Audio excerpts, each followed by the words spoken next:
नमस्कार दोस्तों, आप सभी कैसे हो? उम्मीद करता हूँ आप सब बिल्कुल ठीक हो। दोस्तों, अगर आपने इस सीरीज के प्रीवियस एपिसोड्स अभी तक नहीं देखे हैं तो मैं आपसे रिक्वेस्ट करूंगा कि पहले उन्हें जरूर देख लेना ताकि स्टोरी का पूरा फ्लो आपको प्रॉपर्ली समझ में आ सके। इस नए एपिसोड का टाइम स्टैम्प आपको डिस्क्रिप्शन में भी मिल जाएगा और वीडियो के अंदर भी मेंशन किया गया है। बिना किसी डिले के चलिए अब आगे बढ़ते हैं और शुरू करते हैं आज का ये नया एपिसोड। 7 साल पहले दुनिया पर एक भयंकर कैटास्ट्रॉफ आता है जिसे लोग डंजन ब्रेक के नाम से याद रखते हैं। इस इंसिडेंट में कई शहरों का बैलेंस बिगड़ जाता है, बहुत से लोग अपनी जान गंवा देते हैं और उन्हीं लोगों के बीच मेरे पेरेंट्स भी शामिल होते हैं। उस दिन के बाद मैंने सिर्फ अपने माँ बाप ही नहीं, अपनी पूरी नॉर्मल जिंदगी खो दी। उस दर्द के साथ मैंने एक डिसीजन लिया, मैं हंटर बनूंगा और मॉन्स्टर्स के खिलाफ खुद खड़ा होऊंगा। 7 साल बाद मैं अवेकन तो हो जाता हूँ, टेक्निकली मैं एक हंटर बन चुका होता हूँ, लेकिन एक प्रॉब्लम थी। 7 साल बीत जाते हैं, मेरी स्टैट्स बिल्कुल भी ग्रो नहीं करती। ना स्ट्रेंथ बढ़ती है, ना स्पीड, ना कोई रियल प्रोग्रेस। इतनी ट्रेनिंग के बाद भी मैं कभी ऑफिशियली डेब्यू तक नहीं कर पाता।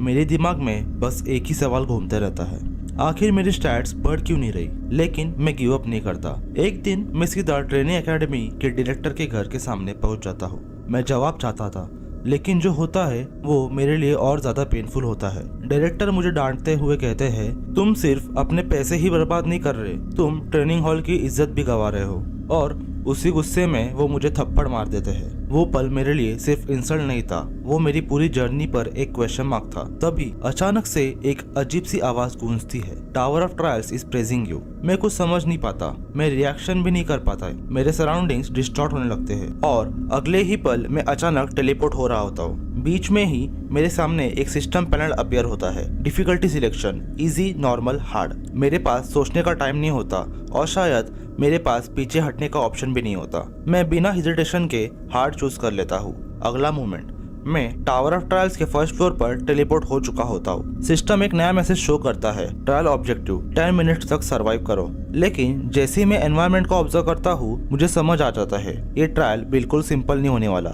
मेरे सामने एक मैसिव गोलेम खड़ा होता है, उसका हर मूवमेंट ग्राउंड को हिला रहा होता है। मैं अपनी पोजीशन संभालता हूँ और खुद से कहता हूँ, कैसे भी हो मुझे यहाँ 10 मिनट सर्वाइव करना ही होगा। लेकिन इस बार मैं पहले जैसे रहना नहीं चाहता। सिर्फ सर्वाइव करना मेरा गोल नहीं था। मेरी नजर सीधा गोलेम के कोर पर जा टिकती है। मैं समझ जाता हूँ अगर इस कोर को डिस्ट्रॉय कर दिया तो पूरा ट्रायल खत्म हो सकता है। मैं अपनी पूरी फोकस उसी एक जगह पर लगाता हूँ और एक सही मोमेंट देखकर गोलेम के कोर पर डायरेक्ट अटैक करता हूँ। जैसे ही कोर ब्रेक होता है, system message appears, congratulations, you have cleared the first floor of trial. Message पढ़ते ही मेरे अंदर एक अलग ही रिलीफ आ जाता है। मैं जीत चुका होता हूँ। उसके तुरंत बाद सिस्टम और नोटिफिकेशन शो करता है, additional points granted, new skills obtained. ये देखकर मैं कुछ सेकंड्स के लिए शॉक में आ जाता हूँ। मेरे दिमाग में एक ही थॉट चल रहा होता है, 7 साल की ट्रेनिंग के बाद भी मुझे कुछ नहीं मिला और यहाँ सिर्फ एक गोलेम को डिफीट करते ही इतने सारे रिवॉर्ड्स। तभी मेरी नजर डिफीटेड गोलेम के ऊपर पड़ती है। उसके आसपास एक अजीब सा ब्लैक फॉग घूम रहा होता है। वो फॉग नॉर्मल नहीं लगता। जैसे मैं उसके पास जाकर उसे टच करता हूँ, new system prompt, unit trade detected, necromancy, do you wish to activate this trade.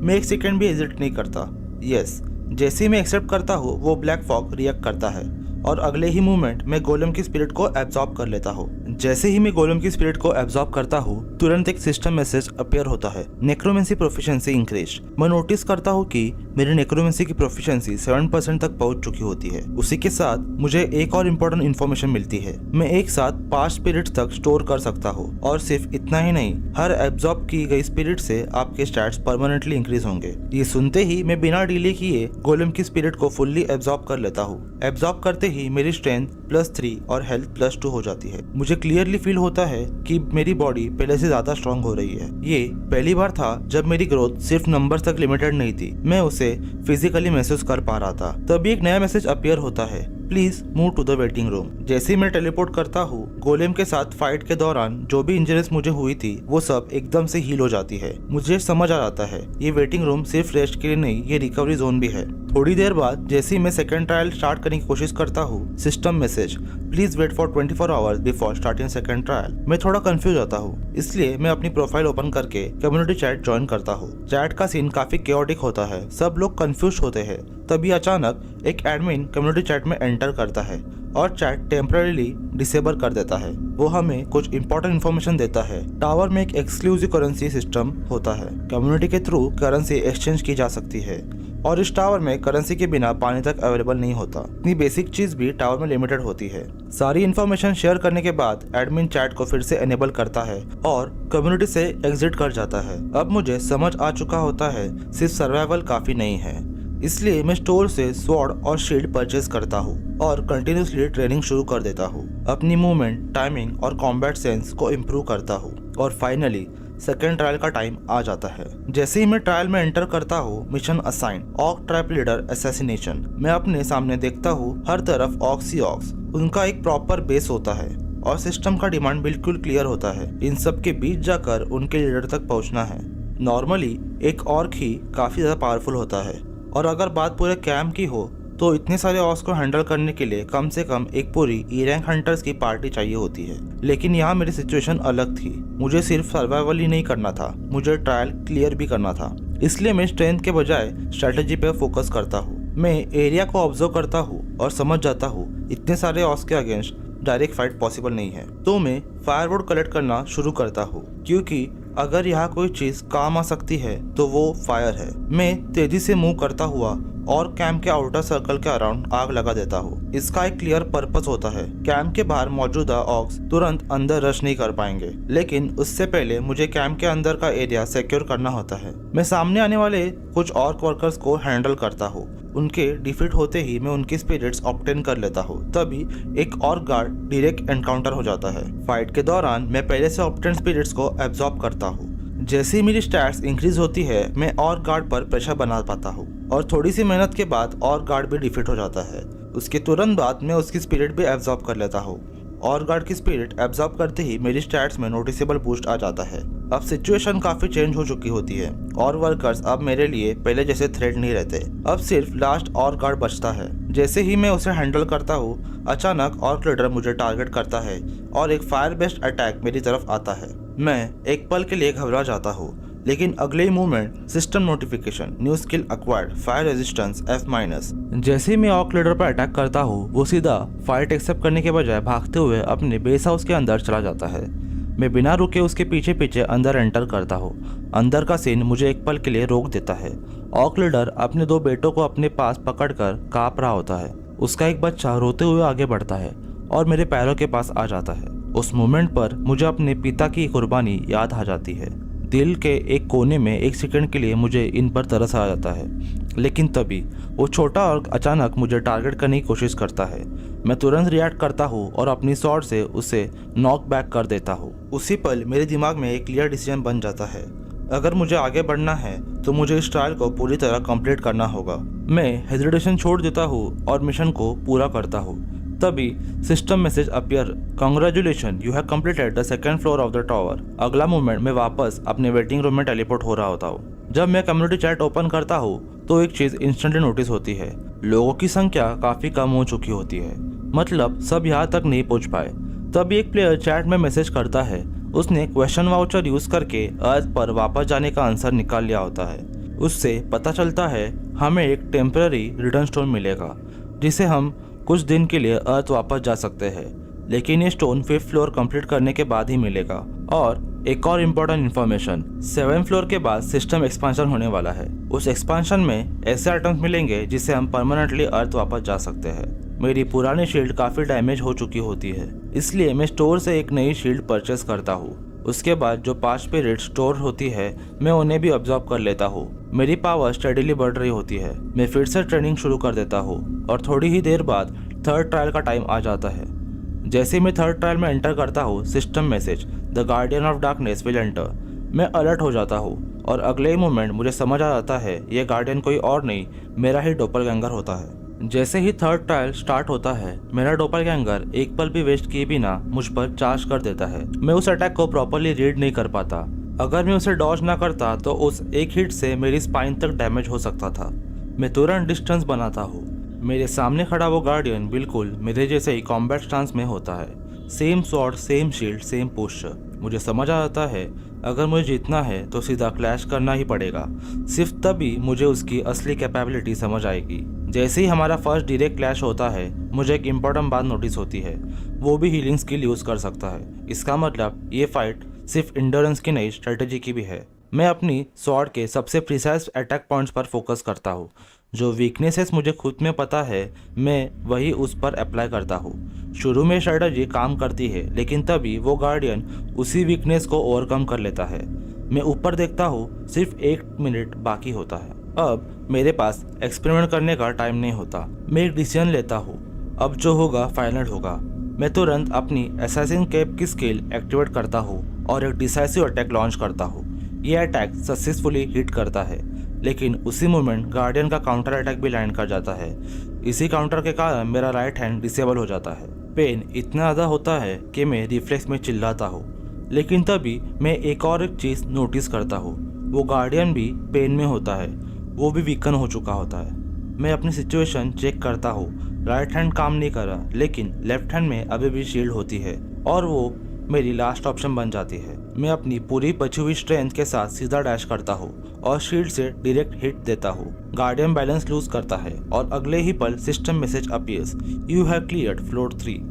जैसे ही 3rd फ्लोर क्लियर होता है मैं तुरंत अपने वेटिंग रूम में टेलीपोर्ट हो जाता हूँ। अगला ही मोमेंट मेरा राइट हैंड कंप्लीटली कवर हो जाता है और जो भी इंजरीज फाइट के दौरान हुई थी सब एकदम से हील हो जाती है। मेरे पास 3rd फ्लोर के डॉपलगैंगर की स्पिरिट स्टोर्ड होती है। जैसे ही मैं उस स्पिरिट पर फोकस करता हूँ मुझे फील होता है ये स्पिरिट बाकी सब स्पिरिट से बिल्कुल अलग लेवल की होती है। इसकी डेंसिटी और प्रेजेंस पहले एब्जॉर्ब की गई हर स्पिरिट से इनकम्पेरेबल होती है। मैं बिना हेजिटेशन के डॉपलगैंगर की स्पिरिट एब्जॉर्ब कर लेता हूँ और तुरंत system notification, necromancy trade proficiency increase, rank F2E। ये देखकर मैं थोड़ा रुक जाता हूँ। अब जब भी आप किसी स्पिरिट को एब्जॉर्ब करेंगे उस स्पिरिट की एक स्किल रैंडमली एब्जॉर्ब हो सकती है। ये पढ़ते ही मैं सच में चौंक जाता हूँ। रैंडम स्किल एब्जॉर्प्शन, इसका मतलब मेरी ग्रोथ का पोटेंशियल अब अनप्रेडिक्टेबल और डेंजरस दोनों हो चुका है। थोड़ा सेटल होने के बाद मैं 4th फ्लोर की कम्युनिटी चैट चेक करता हूँ। तभी एक प्लेयर इंपॉर्टेंट अनाउंसमेंट करता है, 4th फ्लोर का ट्रायल इंटीग्रेटेड ट्रायल होने वाला है। मतलब मुझे अकेले नहीं लड़ना होगा, पार्टी के साथ मिलकर ट्रायल क्लियर करना होगा। जब मैं 4th ट्रायल में एंटर करता हूँ ये एक कंपटीशन बेस्ड ट्रायल होता है। सिस्टम का रूल सिंपल होता है, जीतने के लिए अपोजिंग टीम से पहले ऑब्जेक्टिव कंप्लीट करो। मेरी टीम में एक E रैंक हंटर लड़की होती है और एक D रैंक हंटर आदमी होता है। ये ट्रायल 3 vs 3 फॉर्मेट में होता है। जैसे ही कैसल का गेट ओपन होता है मेरी टीम तुरंत अंदर मूव करती है। सामने से गॉब्लिन्स अपीयर होने लगते हैं। मैं सिचुएशन वेस्ट नहीं करता, मैं तेजी से गॉब्लिन्स को हैंडल करता हूँ और कंटिन्यूसली प्रोग्रेस पुश करता हूँ। तभी system message, accomplishment unlocked, goblin Hunter. Fight के बीच मुझे एक इम्पोर्टेंट चीज नोटिस होती है। मेरी ट्रेड, मेरी स्वॉर्ड की ऑरा और मेरी एनर्जी फ्लो मेरे टीममेट्स क्लियरली देख ही नहीं पा रहे हैं। इसका मतलब ये होता है जो ग्रोथ मुझे मिल रही है वो सिर्फ मुझे ही दिखती है। मैं अब तक जो भी गॉब्लिन्स की स्पिरिट ऑब्टेन कर चुका होता हूँ उन सबको एब्जॉर्ब कर लेता हूँ और तुरंत मेरी स्टैट्स अपडेट होती है। Strength +3, agility +4, stamina +2, endurance +7। तभी system message appears, one of the skills possessed by goblin ranger will be absorbed. और अगले ही moment skill acquired, ranger knowledge F। मेरी फील्ड ऑफ विजन वाइडन हो जाती है जिससे मैं दूर से ही अप्रोचिंग एनिमीज को इजीली नोटिस कर सकता हूँ। इसी बीच मेरी टीम का D रैंक हंटर टीममेट मुझे टॉन्ट करते हुए बोलता है, तुम सिर्फ लकी थे, वो गॉब्लिन वैसे ही वीक थे। मैं उसकी बात को रिप्लाई नहीं देता। अब से कमांड्स मैं दूंगा, मैं लीड करूंगा। और वो बात डिस्कशन का एंड होती है। उसके बाद मैं दोबारा एरिया सर्च शुरू करता हूँ। मैं कंटिन्यूसली गॉब्लिन्स को हैंडल करता हूँ, उनके सोल एब्जॉर्ब करता हूँ और धीरे धीरे मेरी नेक्रोमेंसी प्रोफिशिएंसी इंक्रीज होती है। सिस्टम टाइमर चेक करता हूँ, 14 आवर्स 37 मिनट्स रिमेनिंग। जैसे जैसे हम आगे बढ़ते जाते हैं गॉब्लिन्स का स्पॉन रेट कम होने लगता है। मुझे कुछ ठीक नहीं लगता। मैं अचानक आगे की तरफ स्प्रिंट करता हूँ और जो सीन मुझे दिखता है वो अलार्मिंग होता है। हमसे पहले अपोनेंट टीम का ट्रायल यहाँ पहुँच चुका होता है और वो ऑलरेडी सारे गॉब्लिन्स क्लियर कर चुके होते हैं। मुझे समझ आ जाता है अगर ये ट्रायल पहले कंप्लीट हो गया तो हमारी स्क्वाड को पेनल्टी मिलेगी। मैं तुरंत अपना पेस और फास्ट कर देता हूँ। तभी system announcement, condition satisfied, all team members of the Challengers will enter the goblin Kings spiral tower. The boss battle will begin when only one of the 2 teams will remain. और उसी पल एक security zone activate हो जाता है जिससे कोई भी टीम बाहर नहीं जा सकती। मैं अपनी टीम की तरफ देखता हूँ और सीधा बोलता हूँ, ओपोनेंट टीम को मैं अकेले हैंडल करूंगा। मैं ई रैंक हंटर लड़की की तरफ देखता हूँ, तुम बस मुझे एजिलिटी बफ देना, और उसके बाद मैं सीधा एनिमी टीम की तरफ डैश करता हूँ। अब मैं एवरेज हंटर से काफ़ी आगे निकल चुका होता हूँ। यहाँ तक मैं 30 से ज़्यादा गॉब्लिन्स हैंडल कर चुका होता हूँ और अपनी करंट कंडीशन देखकर मेरे दिमाग में एक ही थॉट आता है, इस फाइट को मैं अकेले कंप्लीट कर सकता हूँ। मैं सीधा डैश करता हूँ, तभी ओपोनेंट टीम का डिफेंडर टाइप प्लेयर अपनी शील्ड से एक होलोग्राफिक ट्रायंगुलर बैरियर अपनी टीम के अराउंड बना देता है। वो शील्ड काफी सॉलिड लगता है। अपनी शॉर्ट स्वॉर्ड से मैं उस बैरियर पर डायरेक्ट स्ट्राइक करता हूँ और वो शील्ड टूट जाती है। शील्ड के ब्रेक होते ही एनिमी टीम एक्सपोज हो जाती है। मैं एक स्मूथ मूवमेंट में उनके 2 वीकेस्ट प्लेयर को सिंगल एक्सचेंज में न्यूट्रलाइज कर देता हूँ। अब बचता है उनका लीडर। मैं नोटिस करता हूँ स्ट्रेंथ में, स्किल में, एक्सपीरियंस में मैं उससे क्लियरली सुपीरियर हूँ, लेकिन फिर भी वो प्लेयर इजीली फॉल नहीं कर रहा। मैं अपनी पावर और पुश करता हूँ और एग्रेसिव स्ट्राइक्स करता हूँ, लेकिन हर बार वो अटैक्स को डॉज कर लेता है। तभी मेरी नज़र उसकी ब्राइट रेड आइज पर पड़ती है और मुझे समझ आ जाता है ये मेरी स्वॉर्ड के पाथ को पहले से ट्रेस कर पा रहा है। उसकी आइज किसी स्पेशल परसेप्शन स्किल से मेरे अटैक ट्रेजेक्टरी को रीड कर रही होती है। मैं तुरंत स्ट्रेटेजी चेंज करता हूँ। मैं अपनी शील्ड सीधा उसके फेस की तरफ थ्रो कर देता हूँ। उस एक मूवमेंट का यूज करके मैं अपना रियल अटैक लैंड कर देता हूँ। एनिमी लेटर बैलेंस लूज करता है। तभी system message appears, you have completed a special task, additional rewards will be given for the 4th floor trial. मैं वहीं रुक जाता हूँ। मेरी बॉडी कांप रही होती है क्योंकि मॉन्स्टर का सामना करना अलग बात है, लेकिन ये पहली बार था जब सिचुएशन प्लेयर्स के अगेंस्ट थी। मैं अपनी टीम की तरफ देखता हूँ और सीधा बॉस फाइट के लिए प्रोसीड करता हूँ। मेरे टीममेट्स भी एग्री करते हैं। गॉब्लिन किंग के सामने फाइट ज्यादा लंबी नहीं होती। मैं अपनी मोमेंटम मेंटेन करता हूँ और गॉब्लिन किंग को एफिशिएंटली हैंडल कर लेता हूँ। इसके बाद 4th ट्रायल का मेन ऑब्जेक्टिव कंप्लीट हो जाता है। System rewards, all stats increase by 4, additional skill obtained, instant acceleration D rank, you will now be moved to the lobby. Lobby में टेलीपोर्ट होने से पहले मेरी ई रैंक टीममेट ली हायोन मुझे फ्रेंड रिक्वेस्ट सेंड करती है। वो कहती है जब तुम वापस अर्थ आओगे तो व्हाइट सिल्वर गिल्ड में मुझे जरूर मिलना, और फिर वो चली जाती है। मैं अकेला रह जाता हूँ और मेरे दिमाग में एक सीरियस क्वेश्चन आता है, क्या मुझे उन 3 ह्यूमंस की सोल्स को एब्जॉर्ब करना चाहिए? क्योंकि अगर मैं ये करता हूँ तो मैं एक मॉरल लाइन क्रॉस कर दूंगा। थोड़ी देर सोचने के बाद मैं अपना डिसीजन क्लियर करता हूँ। स्ट्रॉन्ग बनना है, लेकिन मैं कभी जानबूझकर ह्यूमंस को टारगेट नहीं करूंगा। इसी रिजॉल्व के साथ मैं उन 3 ह्यूमंस की सोल एब्जॉर्ब कर लेता हूँ। उसके बाद मैं 5th फ्लोर की लॉबी में एंटर करता हूँ और तुरंत system expansion notification, trial has expanded, trial total lesson system has been created. और सिस्टम में हर चैलेंजर को रैंक देने वाला होता है। मेरे सामने एक नया पैनल अपीयर होता है, एंटर निक नेम और ओरिजिनल नेम। मैं कुछ सेकंड सोचता हूँ और फिर अपनी असली नाम ही एंटर कर देता हूँ, हांग संग यून। रैंकिंग्स रिवील होती है, overall rank 16th, evaluation A-। तभी और एक अनाउंसमेंट आता है, challengers in the top 50 will be called pioneers. Pioneers will obtain benefits on the 8th floor. If you remain a pioneer until the 8th floor, you will receive a privilege called a halo. इसके बाद मैं stored goblin king soul और 3 human souls को भी absorb कर लेता हूँ। मुझे फील होता है मैं नॉर्मल ह्यूमन लिमिट से काफ़ी आगे निकल चुका हूँ। आखिरी स्टेप, मैं एक रिटर्न स्टोन परचेस करता हूँ। इस स्टोन की हेल्प से मैं 3 दिन के लिए अर्थ वापस जा सकता हूँ और अगले ही मोमेंट मैं अपने वेपन्स के साथ अर्थ पर टेलीपोर्ट हो जाता हूँ। मैं अपने बेड पर लेटा होता हूँ। सीलिंग को देखते हुए एक चीज़ धीरे धीरे रियलाइज होती है, मैं सच में अर्थ वापस आ चुका होता हूँ। टावर की आवाज़ें, सिस्टम के मैसेजेस सब गायब होते हुए लगता। थकान इतनी होती है कि मैं सोने ही वाला होता हूँ। तभी मुझे अपने पसीने की स्ट्रॉन्ग स्मेल महसूस होती है। मैं उठकर सोचता हूँ पहले फ्रेश हो लेता हूँ। जैसे ही मैं बाथरूम की तरफ बढ़ता हूँ मेरी नज़र फ्लोर पर पड़ती है। वही मेरी शॉर्ट स्वॉर्ड और शील्ड बिल्कुल वैसे ही पड़ी होती है जैसे टावर में हुआ करती थी।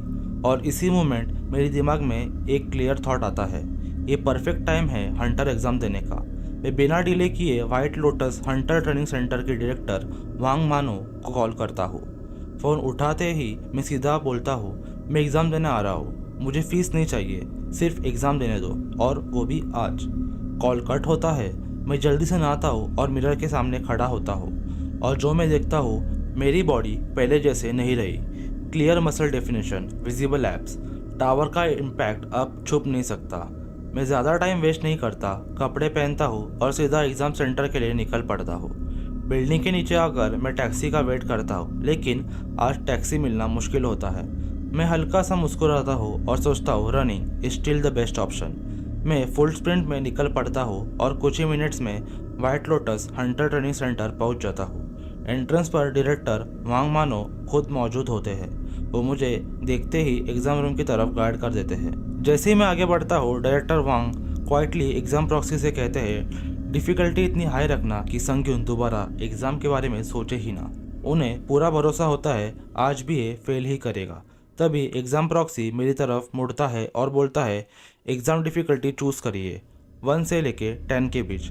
मुझे अपने पुराने दिन याद आते हैं जब मैं हमेशा लेवल 1 डिफ़िकल्टी चूज़ करता था और फिर भी एक सिंगल गॉब्लिन के अगेंस्ट भी हार जाता था क्योंकि मैं तब वीक था।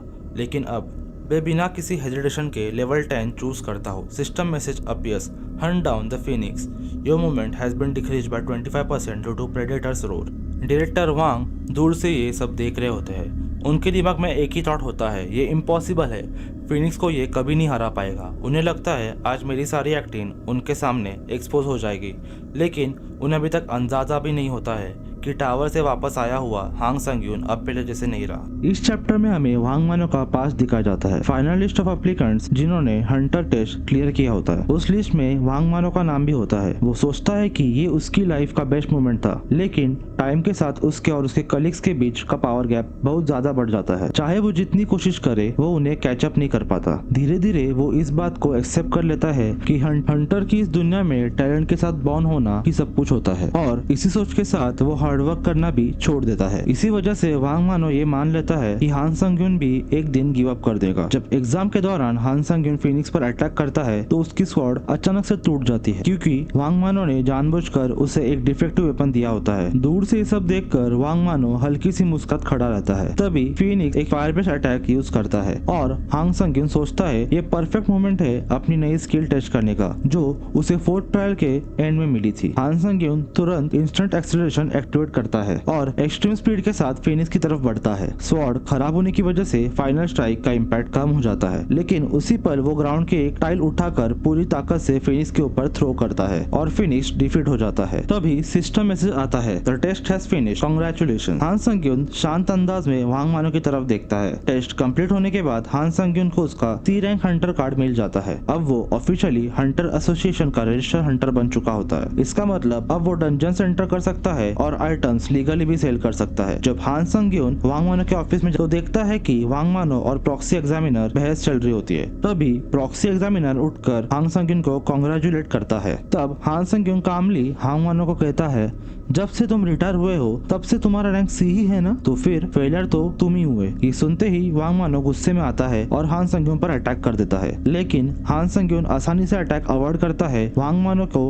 न्यूट्रलाइज कर देता है। 2 दिन बाद न्यूज में पूरी दुनिया के सामने रिवील होता है कि tower of trials globally hunters को समन कर रहे हैं। हान संग्यून सोचता है वो अपने वेपन्स तो ऑलरेडी सेल कर चुका है और अब टावर ऑफ ट्रायल्स में वापस जाने का टाइम आ चुका है। इसके बाद मैं सीधे 5th ट्रायल के वेटिंग रूम में दोबारा टेलीपोर्ट हो जाता। यही मुझे एक इम्पोर्टेंट बात समझ आती है, मैं अपने वेपन्स को अर्थ और टावर दोनों में फ्रीली यूज कर सकता हूँ। मैं रिटर्न स्टोन को सेफली अपनी इन्वेंट्री में स्टोर कर देता हूँ। 5th ट्रायल से पहले मैं थोड़ा वार्म अप करता हूँ और तब एक सिस्टम से आता है, you have received the achievement the first returner, skill created eyes of the truth A rank. इस स्किल का इफेक्ट होता है मैजिक पावर यूज करके मैं किसी भी चीज की डिटेल्स देख सकता हूँ और साथ ही किसी इंसान के शब्दों की सच्चाई भी वेरीफाई कर सकता हूँ। मैं सोचता हूँ इसका मतलब सिर्फ आइटम्स या लोग ही नहीं, बल्कि अगर कोई झूठ बोल रहा हो तो वो भी मैं पकड़ सकता हूँ। ये समझ के मैं खुद को लकी मानता हूँ। उसके बाद मैं एक थंडर स्वॉर्ड C रैंक और एक secretive Hunter shield D rank purchase करता हूँ। स्वॉर्ड का इफेक्ट होता है हर हिट पर 10% चांस होता है पैरालिसिस का। मैं सोचता हूँ ये स्किल आगे काफी काम आने वाली है। बिना टाइम वेस्ट किए मैं 5th ट्रायल में एंटर करता हूँ। तभी सिस्टम अनाउंस करता है, the title of this trial is hunt, pass condition, defeat the wolf person, boss of the wolf gods, trial reward wolf person headband C rank. जैसे ट्रायल शुरू होता है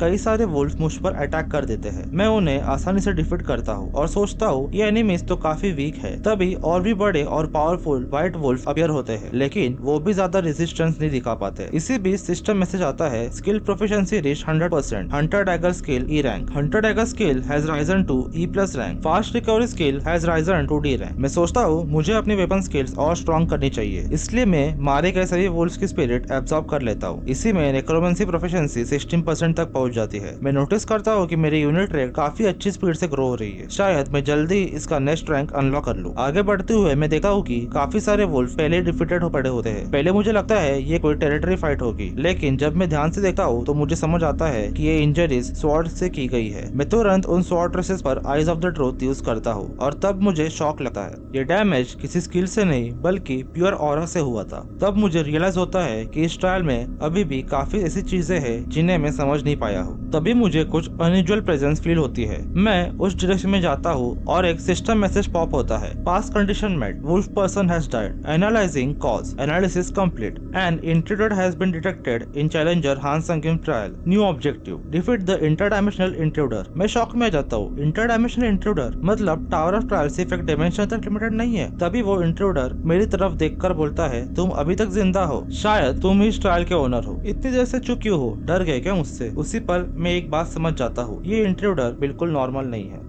मैंने कभी सोचा भी नहीं था कि ऐसी सिचुएशन आएगी जहाँ कोई और चैलेंजर मेरे ट्रायल का ऑब्जेक्टिव स्टील कर लेगा। लेकिन एक बात अच्छी थी, सिस्टम ने ट्रायल फेल्ड का मैसेज शो नहीं किया। तभी वो अननोन एनिमी टॉन्ट करता है, इतने डर गए हो क्या जो रिप्लाई भी नहीं कर पा रहे? चलो फिर मैं एक ही अटैक करता हूँ। ये कहते ही वो सीधा मुझ पर चार्ज कर देता है। मैं तुरंत एक ट्रिक यूज करता हूँ, डिफीटेड वुल्फ को उसके ऊपर थ्रो कर देता हूँ। जैसे वो एक सेकंड के लिए डिस्ट्रैक्ट होता है, मैं उसके पीछे टेलीपोर्ट जैसे मूव करता हूँ और अपनी स्वॉर्ड से फुल फोर्स अटैक करता हूँ। लेकिन शॉकिंगली उसका आर्मर बिल्कुल भी क्रैक नहीं होता। अगले ही पल मैं उसके बने हुए ट्रैप में फंस जाता हूँ। वो तुरंत एक पावरफुल स्वॉर्ड ऑरा रिलीज करता है। बूम, मेरी शील्ड पूरी तरह से टूट जाती है और मुझे हैवी डैमेज लगता है। वो थंडर टोन में बोलता है, अगर कोई और होता तो मेरे स्वॉर्ड ऑरा के बाद 2 टुकड़ों में बढ़ चुका होता। मैं दर्द से लड़ते हुए पूछता हूँ, इंट्रूडर का मतलब क्या होता है? मैंने पहले कभी ये टर्म नहीं सुना। वो बिना इमोशन के बोलता है, तुम्हें ये सब जानने की जरूरत नहीं, मैं तुम्हें यही डिफीट कर दूंगा। मैं फिर रिक्वेस्ट करता हूँ, रुको, कम से कम ये बता दो क्लास इनवर्डिंग क्या होता है। वो हल्का सा मुस्कुराता है, ठीक है, वैसे भी तुम मरने वाले हो। वो एक्सप्लेन करता है, 8 फ्लोर के बाद सिस्टम एक्सपांड होता है। इस प्रोसेस को क्लास इनवर्डिंग कहते हैं। स्टोर से क्लास इनवर्डिंग टिकट खरीद के तुम किसी और चैलेंजर के ट्रायल में इंटरफेयर कर सकते हो। मेरा दिमाग घूम जाता है। मैं तुरंत पूछता हूँ, तुम किसी और डायमेंशन से हो क्या? वो कोई जवाब नहीं देता। इसी बीच मैं secretly eyes of the truth activate करता हूँ और मुझे कंफर्म हो जाता है वो जो बोल रहा है बिल्कुल सच है। मैं हल्की सी हंसी के साथ कहता हूँ, तुमने मुझे काफी यूजफुल इन्फॉर्मेशन दे दी, अब मेरी बारी है तुम्हें एक सीक्रेट बताने की। वो कंफ्यूज होता है। मैं बोलता हूँ, मेरे हाथ का पेन मुझे इतना अफेक्ट नहीं करता, मेरी pain resistance skill already active है। दूसरे शब्दों में मैं कब से एक्ट कर रहा था। उसके सामने ही मैं फास्ट रिकवरी स्किल एक्टिवेट करता हूँ। मेरी इंजरीज विजिबल स्पीड से हील होने लगती है। वो थोड़ा शॉक होकर बोलता है, ओह तो तुम हीलिंग टाइप स्वॉर्ड्समैन हो, लेकिन तुम अपनी फुल स्ट्रेंथ ऑलरेडी यूज कर चुके हो, अब तुम मरोगे। मैं कामली जवाब देता हूँ, प्रॉब्लम ये है मेरी स्ट्रेंथ कभी रुकती ही नहीं। इसी सेकंड में बची हुई सभी वुल्फ स्पिरिट एब्जॉर्ब कर लेता हूँ। फिर असैसिन कैप की स्किल एक्टिवेट करता हूँ। मूवमेंट स्पीड +15 हो जाती है और उसके तुरंत बाद इंस्टेंट एक्सेलरेशन। एनिमी की आंखें वाइडन हो जाती है। एक 5th फ्लोर चैलेंजर के पास इतनी सारी स्किल्स, ये कैसे पॉसिबल है? वो गुस्से में चिल्लाता है, मैं अभी भी 5th फ्लोर पे हूँ, इसलिए मेरी स्टैट्स पे रेस्ट्रिक्शन लगी हुई है। गुस्से में वो फिर से स्वॉर्ड ऑरा अटैक चार्ज करता है। मैं सोचता हूँ अगर ये अटैक दोबारा हिट हो गया तो ये क्रिटिकल हो जाएगा। उसके अटैक्स डॉज कर सकता हूँ, लेकिन उसके आर्मर को कैसे तोड़ूं? और तभी मुझे एक आइडिया आता है, अगर मैं एक ही वीक स्पॉट पर बार बार अटैक करता हूँ तो मेरी स्वॉर्ड की पैरालिसिस स्किल एक्टिवेट हो सकती है। और जैसे ही मैं अटैक के लिए स्टांस लेता हूँ, जैसे मेरी स्वॉर्ड एनिमी के आर्मर के वीक पॉइंट पे बार बार हिट करती है, तभी मेरी पैरालिसिस स्किल एक्टिवेट हो जाती है। वो इंट्रूडर अचानक वही का वही फ्रीज हो जाता है। मैं रिलीफ में सोचता हूँ, अच्छा हुआ उसके आर्मर पे पैरालिसिस रेजिस्टेंस नहीं था, वरना सिचुएशन काफी डेंजरस हो जाती। तभी वो पैरालाइज स्टेट में भी बोलता है, नॉर्मल सर्कमस्टांसेस में मैं जीत जाता, लेकिन एक 5th फ्लोर का चैलेंजर के पास इतनी सारी स्किल्स कैसे हो सकती है? मैं कामली जवाब देता हूँ, तुम केयरलेस थे, तुमने अपनी स्किल्स और आर्मर पे कुछ ज्यादा ही भरोसा कर लिया। और उसी मोमेंट में उसे फाइनल स्ट्राइक कर देता हूँ। एनिमी गिर चुका होता है और मुझे रियलाइज होता है अब मैं धीरे धीरे नम होते जा रहा हूँ। जब बात किसी को डिफीट करने की आती है तभी एक सिस्टम मैसेज पॉप होता है, congratulations, you have completed the 5th floor of tower of trials. मैं एनिमी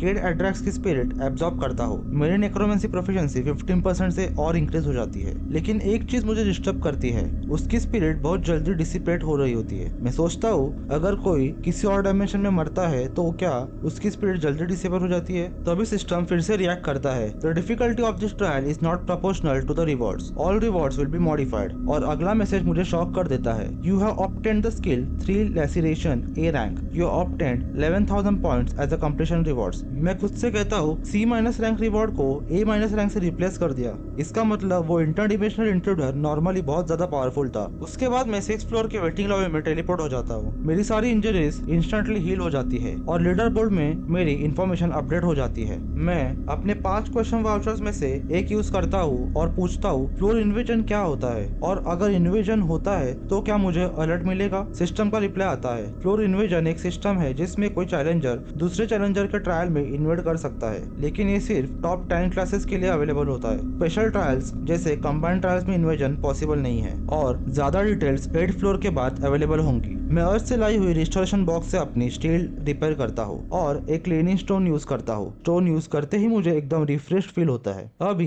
1 आवर 12 मिनट्स बचे होते हैं 6th फ्लोर ट्रायल के लिए, तो मैं लीडर बोर्ड चेक करता हूँ और जो मैं देखता हूँ उससे मैं शॉक हो जाता हूँ। मैं 3rd रैंक पे हूँ। पिछले ट्रायल में मैं 16 पोजीशन पे था। इतना बड़ा जंप सिर्फ एक ट्रायल में। कम्युनिटी चैट में जाता हूँ, वहाँ सब साइकोलॉजिकल स्किल्स के बारे में बात कर रहे होते हैं, और तभी मैं 6th ट्रायल में एंटर करता हूँ। सिस्टम अनाउंस करता है the objective of this trial is conquering, time limit 50 minutes, pass condition capture any 1 tile, trial reward randomly picked B rank box. मैं अपने टीममेट का वेट कर रहा होता हूँ और तभी मेरा ही टीममेट मुझ पे स्पीयर फेंक देता है। वो हंसी के साथ बोलता है किसी को मारना ही स्किल ऑब्टेन करने का सबसे इजी तरीका है। मैं अपने आसपास देखता हूँ और जो नजारा होता है वो हॉरिफाइंग होता है। हर जगह कॉम्पिटिटर्स अपने ही टीममेट्स को मार रहे होते हैं। ये ट्रायल अब सिर्फ सर्वाइवल का नहीं रहा, ये एक मैसाकर बन चुका है। वो सब बताने के बाद वो बंदा स्नीकीली मुझ पे अटैक करने की कोशिश करता है, लेकिन उसका अटैक कंप्लीट होने से पहले ही मैं उसे डिफीट कर देता हूँ। तभी सिस्टम में से आता है you have obtain the title traitor, strength +1। मैं थोड़ी देर के लिए चुप हो जाता हूँ और खुद से कहता हूँ मैं खुद से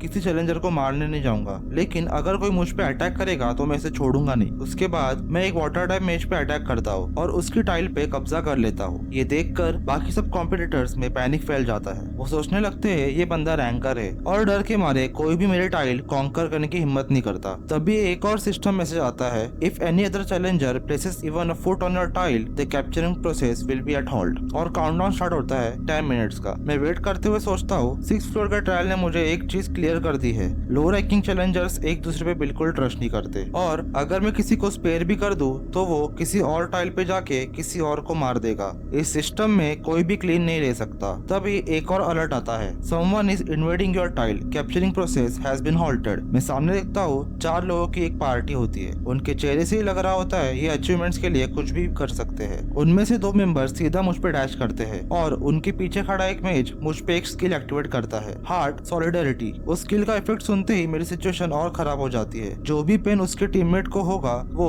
पेन मुझे भी फील होगा, और नेक्स्ट मोमेंट वो मेज खुद को स्ट्राइक करता है। पेन मुझे भी हिट करता है। तभी उनमें से एक और मेंबर मुझ पे सी वाटर थ्रो कर देता है और सिस्टम इमीडिएटली रिएक्ट करता है, strength, agility, stamina has been decreased by 10, duration for 3 minutes. मैं अपने आप से कहता हूँ ये सब कुछ एक साथ, अगर यहाँ कोई नॉर्मल चैलेंजर होता वो ऑलरेडी मर चुका होता। मैं उनकी तरफ देखते हुए बोलता हूँ तुम्हारा प्लान बिल्कुल सही था, लेकिन तुमसे एक लिथल मिस्टेक हो गई, तुमने रॉन्ग ओपोनेंट चूज कर लिया। तभी सिस्टम मैसेज पॉप होता है, achievement unlock, 1 hit killer, new skill obtained, contempt for the weak, F rank. मैं स्किल का इफेक्ट पढ़ता हूँ, अगर ओपोनेंट के स्टैट्स मुझसे कम होंगे तो मेरी स्ट्रेंथ ऑटोमेटिकली इंक्रीज होती रहेगी डिफरेंस के अकॉर्डिंग। जैसे उनका एक मेंबर मुझ पर अटैक करता है, मेरी contempt for the weak skill activate हो जाती है, मेरी स्ट्रेंथ स्पाइक करती है और मैं उसे एक ही हिट में डिफीट कर देता हूँ। अब बचते हैं सिर्फ 2 मेंबर्स। तभी उनमें से एक अपनी ही टीममेट को डैमेज करता है और हार्ट सॉलिडेरिटी के इफेक्ट से वो पेन मुझे भी हिट होता है। मेरी बॉडी स्टैगर होती है, लेकिन उसी मोमेंट मुझे समझ आ जाता है बचने का सिर्फ एक ही चांस है, कास्टर को खत्म करना होगा। मैं बिना सोचे अपनी स्वॉर्ड डायरेक्ट कास्टर की तरफ फेंकता हूँ। Next second direct hit, heart solidarity cancel, caster वही कोलैप्स हो जाता है और वही मौका देखकर उस टीम का लास्ट मेंबर मुझ पे फुल पावर अटैक लॉन्च करता है। मैं अपनी सारी स्ट्रेंथ इकट्ठी करता हूँ और उसे भी डिफीट कर देता हूँ। तभी सिस्टम लगातार मैसेज भेजने लगता है, achievements unlock, cold blooded climber, 15,000 points awarded. उसी मोमेंट मैं फाइनली टाइल ऑक्यूपाई कर लेता हूँ और एक फाइनल सिस्टम मैसेज आता है, congratulation for clearing the 6th floor of the tower of trials, random box B rank has been sent to your inventory, 8,000 points awarded. मैं 7th फ्लोर के waiting lobby में एंटर करता हूँ और enter होते ही 6th trial में मारे गए सभी चैलेंजर्स की स्पिरिट्स एब्जॉर्ब करता हूँ। तभी एक हैवी सिस्टम नोटिफिकेशन आता है, your proficiency of necromancy has reached 100%, necromancy has increased by 1 rank, new rank necromancy D rank. Lobby में एंटर करते ही एक अचीवमेंट लिस्ट क्रिएट होती है और मैं पहली बार अपनी सारी अर्नड अचीवमेंट्स एक साथ देख पाता हूँ। उसके बाद मैं इन्वेंटरी ओपन करता हूँ। Trial reward random box B rank. मैं बॉक्स ओपन करता हूँ और सरप्राइजिंगली उसमें से एक छोटा सा क्यूट डेमन या शायद गॉब्लिन अपीयर होता है। जैसे ही मैं उस छोटे से क्रिएचर को पकड़ने के लिए आगे बढ़ता हूँ, वो तेजी से मुझे डॉज करता है। काफी स्ट्रगल के बाद मैं फाइनली उसे पकड़ लेता हूँ और तभी वो मेरे हाथ पर काट लेता है। अब मैं सीरियस हो जाता हूँ। मैं अपनी ग्रिप स्ट्रॉन्ग करता हूँ और एक सॉलिड पंच के साथ उसे क्रिटिकल हिट देता हूँ। वो वही कोलैप्स हो जाता है। तभी एक सिस्टम मैसेज पॉप होता है, you have obtained the highest possible grade item from the box. मुझे जो आइटम मिलता है वो होता है wrought iron pendant B rank. Effects metal और ब्लेड रिलेटेड स्किल्स 7% ज्यादा इफेक्टिव। माना पॉर करते ही स्टील्स ब्लेसिंग एक्टिवेट होती है। कोई कूलडाउन नहीं है, लेकिन माना कंटिन्यूसली कंज्यूम होता रहेगा। मैं तुरंत स्टील्स ब्लेसिंग एक्टिवेट करता हूँ और रियलाइज करता हूँ कि मैं अब टोटल डैमेज का 10% एब्जॉर्ब कर सकता हूँ। मतलब डिफेंस भी इंक्रीज हो गया, अटैक एफिशिएंसी भी बूस्ट। लेकिन कुछ ही देर में मेरी माना कंप्लीटली एग्जॉस्ट हो जाती है। उसी मोमेंट एक और सिस्टम मैसेज आता है, do you wish to challenge the 7th floor trial.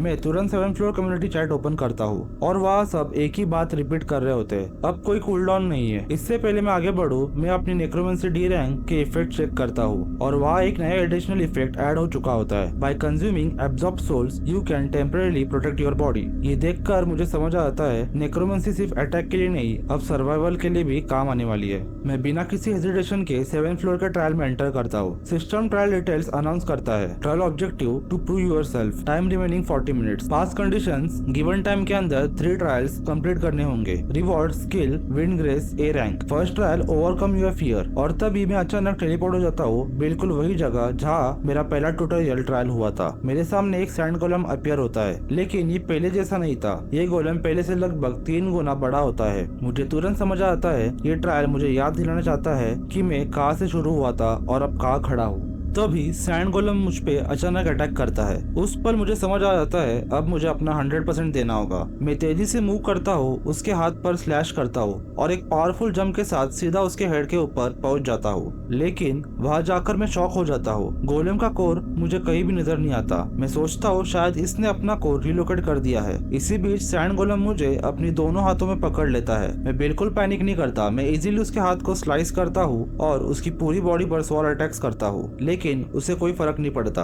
तब मुझे क्लियरली समझ आता है ऐसे अटैक से ये नहीं गिरने वाला। मुझे जल्दी से इसका कोड ढूंढना होगा। मैं बिना टाइम वेस्ट किए अपनी स्किल एक्टिवेट करता हूँ, ट्रिपल लैसिरेशन। मैं एक के बाद एक कंटिन्यूस स्लैशेस करना शुरू करता हूँ और तभी मैं एक इम्पोर्टेंट चीज नोटिस करता हूँ, सैंड गोलेम धीरे धीरे छोटा होते जा रहा है। उसी मोमेंट मुझे रियलाइजेशन होता है ये गोलेम एनवायरमेंट की सैंड को इंडिफिनिटली रिसोर्स के रूप में यूज नहीं कर सकता। जैसे जैसे मैं उसे कट करते जाता हूँ उसका साइज रिड्यूस होने लगता है। मैं अपने अटैक्स और तेज करता हूँ और कुछ ही सेकंड्स में मुझे उसका कोर उसके बैक साइड पर दिख जाता है। मैं बिना हेजिटेशन के सीधे कोर पर स्ट्राइक करता हूँ। कोर डिस्ट्रॉय हो जाता है। उसी मोमेंट एक सिस्टम मैसेज पॉप होता है, you have proven that you can overcome your fear, the first trial has been concluded. जैसे ही मैं सैंड गोलेम की सोल एब्जॉर्ब करने जाता हूँ, अचानक सिस्टम का टेलीपोर्ट एक्टिवेट हो जाता है। सोल एक्सट्रैक्शन फेल हो जाती है। System message, second trial has begun, objective prove that you have overcome your own wisdom. Second trial होती है विजडम टेस्ट। मैं आँख खोलता हूँ और खुद को फिर से ऑर्क विलेज के बीच पाता हूँ। ये वही जगह है जहाँ मैंने पहले 2nd फ्लोर का ट्रायल क्लियर किया था। तब मुझे एक बात समझ आ जाती है, 7th फ्लोर का ये ट्रायल मेरे पास के सभी ट्रायल्स को मटेरियलाइज कर रहा है, लेकिन इस बार सिचुएशन अलग है। विलेज ऑलरेडी डिस्ट्रॉयड है और जो बचे हुए ऑर्क्स है वो मुझे देखते ही बरसक मोड में चले जाते हैं। वो बिना सोचे समझे मुझ पर टूट पड़ते हैं। इस बार मैं हेजिटेट नहीं करता। मैं तुरंत इंस्टेंट एक्सेलरेशन 3 लैसिरेशन एक्टिवेट करता हूँ। तेज मूवमेंट, मल्टीपल स्लैशेस और कुछ ही सेकंड्स में सारे ऑक्स डिफीट हो जाते हैं। तभी system message, second trial completed. पर मैं यही नहीं रुकता। मुझे पता है टेलीपोर्ट होने से पहले जितनी सोल्स कलेक्ट कर सकता हूँ उतनी करनी होगी। मैं जल्दी जल्दी सोल एक्सट्रैक्शन करता हूँ। टेलीपोर्ट के मोमेंट तक 19 out of 30 soul successfully store हो जाती है। Result, hunter dagger skill upgraded, instant acceleration upgraded. और बिना किसी ब्रेक के third trial begins. System message, third trial has begun, objective prove that you have overcome your hesitation. मैं सोचता हूँ शायद अब 3rd फ्लोर का डॉपलगैंगर ट्रायल आएगा, लेकिन मैं आँख खोलता हूँ और शॉक हो जाता हूँ। मैं खड़ा हूँ 6th फ्लोर के कैप्चर द टाइल ट्रायल में। ये वही ट्रायल है जहाँ बिट्रेयल, फियर और हेजिटेशन सबसे ज्यादा थी। मैं तुरंत हेल्थ पोशन यूज करता हूँ और अपनी HP फुल करता हूँ। अगले ही मोमेंट मेरे आसपास के टाइल्स हवा में उड़ जाते हैं और सी वाटर हर डायरेक्शन से फ्लो करने लगता है। तब मुझे समझ आता है मुझे रेड टाइल कैप्चर करनी होगी, और वो भी बिना सी वाटर टच किए। मैं बिना रुके टाइल से जंप करता हूँ, पर तभी नीचे से एक टाइल पानी का प्रेशर से हिल जाती है और मैं सी वाटर को टच कर लेता हूँ। जैसे भी सी वाटर को टच करता हूँ तभी स्ट्रेंथ, एजिलिटी एंड स्टेमिना सब -10 हो जाते हैं, और वो भी फॉर 3 मिनट्स। ये वही नाइटमेयर है जो 6th फ्लोर में ऑलमोस्ट मुझे तोड़ चुका था, लेकिन इस बार मैं रुका नहीं। मैं तुरंत इंस्टेंट एक्सेलरेशन एक्टिवेट करता हूँ और पूरी स्पीड से रेड टाइल की तरफ डैश करता हूँ। मैं ऑलमोस्ट पहुंच जाता हूँ तभी सी वाटर पीछे से घूमता हुआ एक स्पिनिंग टॉर्नेडो बन जाता है और सीधा मुझे टारगेट करता है। जैसे ही सी वाटर टॉर्नेडो मुझसे टकराता है, उसी फ्रैक्शन ऑफ सेकंड में मेरे व्रॉट आयरन पेंडेंट का एक्सक्लूसिव इफेक्ट एक्टिवेट हो जाता है। Pendant effect activated, protection, 10% physical damage absorb हो जाता है। पर जैसे वो डैमेज एब्जॉर्ब होता है, एक और हंटर की सोल तुरंत डिस्ट्रॉय हो जाती है। मैं खुद से सोचता हूँ शॉक तो मुझे लगा, लेकिन पेंडेंट और शील्ड ने मुझे बचा लिया। मेरे पास अब टाइम ऑलमोस्ट 0 है, सिर्फ लास्ट 2 सेकंड बचे होते हैं। मैं बिना सोचे असैसिन केप की एबिलिटी एक्टिवेट करता हूँ और पूरी स्पीड से रेड टाइल की तरफ डैश करता हूँ। नीचे से वाटर इन्फ्यूज टॉर्नेडो मुझे जोर से हवा में उछाल देता है। मैं एयर में स्पिन करता हूँ और सीधा रेड टाइल के ऊपर गिरता हूँ। लैंडिंग के इम्पैक्ट से मुझे डैमेज होने वाला होता है, लेकिन उस डैमेज को निगेट करने के लिए और 2-3 और हंटर की सोल डिस्ट्रॉय हो जाती है। अब मेरे पास बची होती है 12 out of 30 souls. System message, you have proven that you have overcome your hesitation, third trial completed. और अगले ही second system message, congratulations, you have completed the 7th floor of the tower of trials. Rewards, skill obtained winds grace A rank, points obtained 15,000, item obtained fast boot C rank. जैसे ही rewards process होते हैं, मैं 8th floor के lobby में teleport हो जाता हूँ और तभी सिस्टम एक्सपांशन शुरू हो जाता है। New systems unlocked, kill shop, trial junction, permanent return option. अब मैं अर्थ परमानेंटली वापस जा सकता हूँ। Floor invasion enabled. टावर अब पहले जैसा नहीं रहा, ये एक मल्टी डिमेंशनल बैटलफील्ड बन चुका है। तभी एक और सिस्टम मैसेज आता है, you are a challenger that has been appointed as a pioneer in all floors, please select your halo. मेरे सामने 3 हालोज अपीयर होते हैं, रूलर, हंटर, मॉन्क। जिस चैलेंजर के पास हालो होता है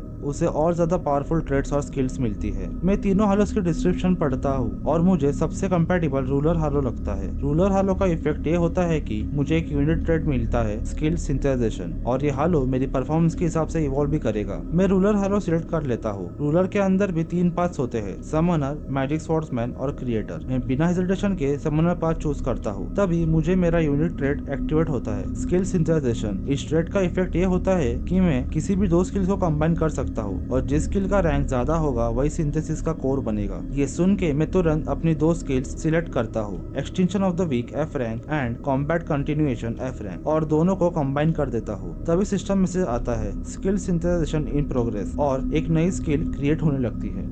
जैसे ही स्किल सिंथेसाइजेशन कंप्लीट होती है, सिस्टम मैसेज आता है, new skill has been created, forceful break through D rank. ये देख के मैं बहुत खुश हो जाता हूँ, क्योंकि पहले ही सिंथेसिस में मुझे डायरेक्ट D रैंक स्किल मिल जाती है। कॉन्फिडेंस आते ही मैं और स्किल्स कंबाइन करने का ट्राई करता हूँ। मैं रेंजर्स नॉलेज F रैंक और फायर रेजिस्टेंस F रैंक को सिंथेसाइज करता हूँ, लेकिन इस बार सिस्टम मुझे जो स्किल देता है वो होती है strength and ice E rank. मैं थोड़ा कंफ्यूज होता हूँ, क्योंकि दोनों स्किल्स F रैंक की थी और फिर भी सिर्फ E रैंक तक ही अपग्रेड हुई। तब मुझे समझ आता है सिर्फ रैंक इंपॉर्टेंट नहीं होता, स्किल्स की कंपैटिबिलिटी सबसे ज्यादा मैटर करती है। जो स्किल्स एक दूसरे के नेचर से मैच करती है वो ज्यादा एफिशिएंटली कंबाइन होती है। उसके बाद मैं अपनी newly obtained skill winds grace A rank के इफेक्ट चेक करता हूँ। इस स्किल का इफेक्ट होता है मैं अपनी स्पीड 10% से इंक्रीज कर सकता हूँ, लेकिन मुझे स्किल का नाम बोलना होता है। ये इफेक्ट मैक्सिमम 7 स्टैक्स तक स्टैक हो सकता है, मतलब थ्योरेटिकली मैं अपनी स्पीड को 70% तक बूस्ट कर सकता हूँ, लेकिन जैसे ही मैक्सिमम स्टैक्स रीच होती है स्किल को 1 दिन का कूलडाउन मिल जाता है। मैं सोचता हूँ ये स्किल बैटल के क्रिटिकल मोमेंट्स में गेम चेंजर हो सकती है। उसके बाद मैं स्किल शॉप ओपन करता हूँ और मैजिक रिलेटेड स्किल सर्च करता हूँ। वहाँ से मैं परचेस करता हूँ मैजिक सर्किट D रैंक और मैजिक रेजिस्टेंस D रैंक। जैसे ही मैं मैजिक सर्किट परचेस करता हूँ, मेरी बॉडी के अंदर मैजिकल सर्किट एंग्रेव हो जाती है। मैं फील कर पाता हूँ कि अब मेरी बॉडी मैजिक को पहले से काफी ज्यादा बेटर हैंडल कर सकती है। सब प्रिपरेशंस के बाद मैं अपना रिटर्न स्टोन यूज करता हूँ और फिर से अर्थ पे टेलीपोर्ट हो जाता हूँ। अर्थ पे आते ही मैं प्रैक्टिकल एक्सपीरियंस के लिए एक E रैंक हंटर के साथ पार्टी फॉर्म करता हूँ और इसी के साथ next phase of the story start होती है। मैं उस E रैंक हंटर से कहता हूँ कि यहाँ का एनवायरनमेंट देखकर लगता नहीं कि कोई और पार्टी ज्वाइन करेगी, इसलिए हम डिसाइड करते हैं कि सिर्फ हम दोनों ही डंजन एंटर करेंगे। डंजन के अंदर जाते ही मैं नोटिस करता हूँ कि मेरा पार्टनर थोड़ा नर्वस लग रहा है। वो मुझसे पूछता है, ये तुम्हारा फर्स्ट डंजन ही है ना? मैं हाँ बोल देता हूँ, क्योंकि टावर ऑफ ट्रायल्स के ट्रायल्स एक्चुअल डंजन काउंट नहीं होते। उसके बाद वो इरेक हंटर कहता है कि उसे डंजन्स का ज्यादा एक्सपीरियंस है, तो क्या वो लीड ले सकता है। ये सुनकर मैं थोड़ा डिसअपॉइंटेड हो जाता हूँ, क्योंकि मैं खुद लीड लेना चाहता था, लेकिन फिर भी मैं उस पर ट्रस्ट करके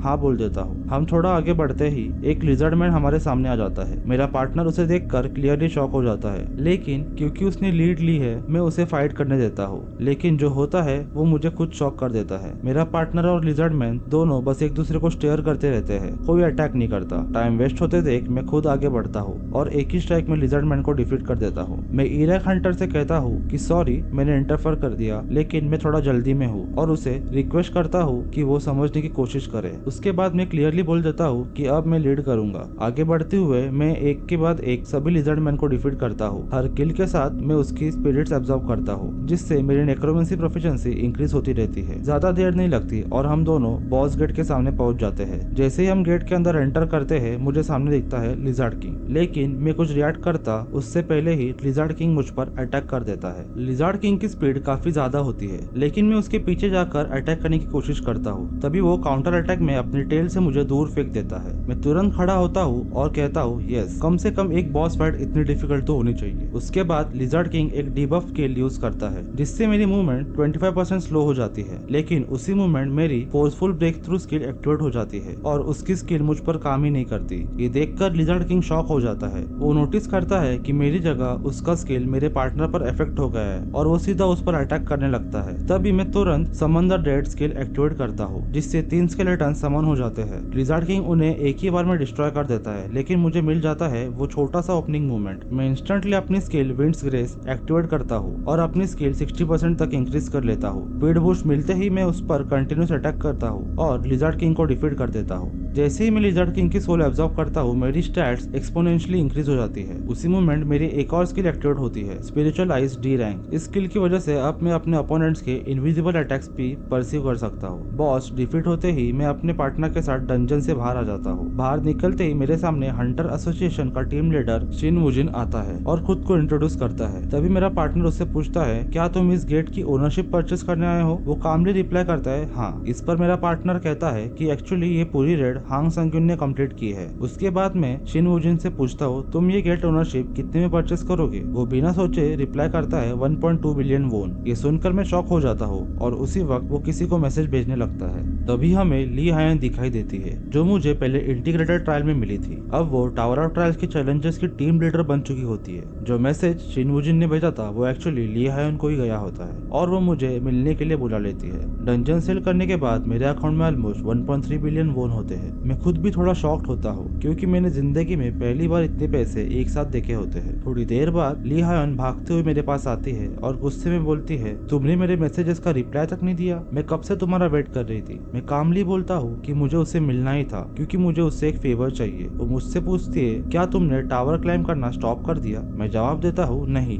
लेकिन मुझे एक ऐसी गिल्ड चाहिए जो मुझे मेरी मर्जी से टावर जाने दे और साथ ही डंजन्स रेड करने की फ्रीडम भी दे। फिर मैं अपनी कंडीशंस रखता हूँ। गिल्ड मुझे समन करे, लेकिन मुझे समन रिजेक्ट करने का राइट हो। गिल्ड मेरे काम में इंटरफेयर नहीं करेगी और मैं गिल्ड के डंजन जब चाहूँ यूज कर सकता हूँ। मैं पूछता हूँ, क्या ऐसी कोई गिल्ड मुझे मिल सकती है? ली हायन थोड़ा सीरियस होते हुए कहती है, तुम्हारी सारी कंडीशंस इम्पॉसिबल है। वो समझाती है कि गिल्ड के पर्सपेक्टिव से देखा जाए तो उन्हें मुझसे कुछ भी रिटर्न नहीं मिलेगा। तभी वो मेरा हाथ पकड़ती है और सीधा बोलती है, व्हाइट सिल्वर गिल्ड ज्वाइन कर लो। वो कहती है, मैं इन सारी इम्पॉसिबल कंडीशंस को पॉसिबल बना दूंगी, लेकिन वो एक कंडीशन रखती है, तुम्हें एक सी रैंक डंजन अकेला क्लियर करना होगा, क्योंकि उसके सुपीरियर्स तभी मानेंगे जब मैं कम से कम उतना कैपेबल प्रूव करूंगा। मैं बिना हेजिटेशन के बोलता हूँ, ठीक है, सी रैंक डंजन प्रिपेयर करो। ली हायन रिप्लाई करती है, सारी प्रिपरेशंस ऑलरेडी कंप्लीट है, बस मुझे बताना जब तुम रेडी हो। मैं कहता हूँ अभी, और हम तुरंत डंजन के अंदर एंटर कर जाते हैं। डंजन एक ओपन फील्ड जैसा होता है। मैं ली हायन से कहता हूँ, अगर तुम किसी डेंजर में फंस जाओ तो तुरंत सिग्नल देना। वो कॉन्फिडेंट टोन में बोलती है, डोंट वरी। वो बताती है कि उसके पास एक ए रैंक आर्टिफैक्ट है जिसमें शील्ड प्रोटेक्शन और स्टेल्थ स्किल दोनों भी है। वो मुझसे काफी डिस्टेंस पे रुकती है ताकि ऐसा न लगे कि डंजन क्लियर करने में उसने मेरी हेल्प की हो। तभी मैं अपनी नई स्किल स्पिरिचुअल आइज एक्टिवेट करता हूँ, जो मुझे लिजर्ड किंग से मिली थी। एक्टिवेट होते ही मुझे फील्ड के अंदर स्नीकीली मूव करते हुए 3 एनिमीज दिख जाते हैं। है और बिना वार्निंग वो मुझ पर अटैक कर लेते हैं। दूर से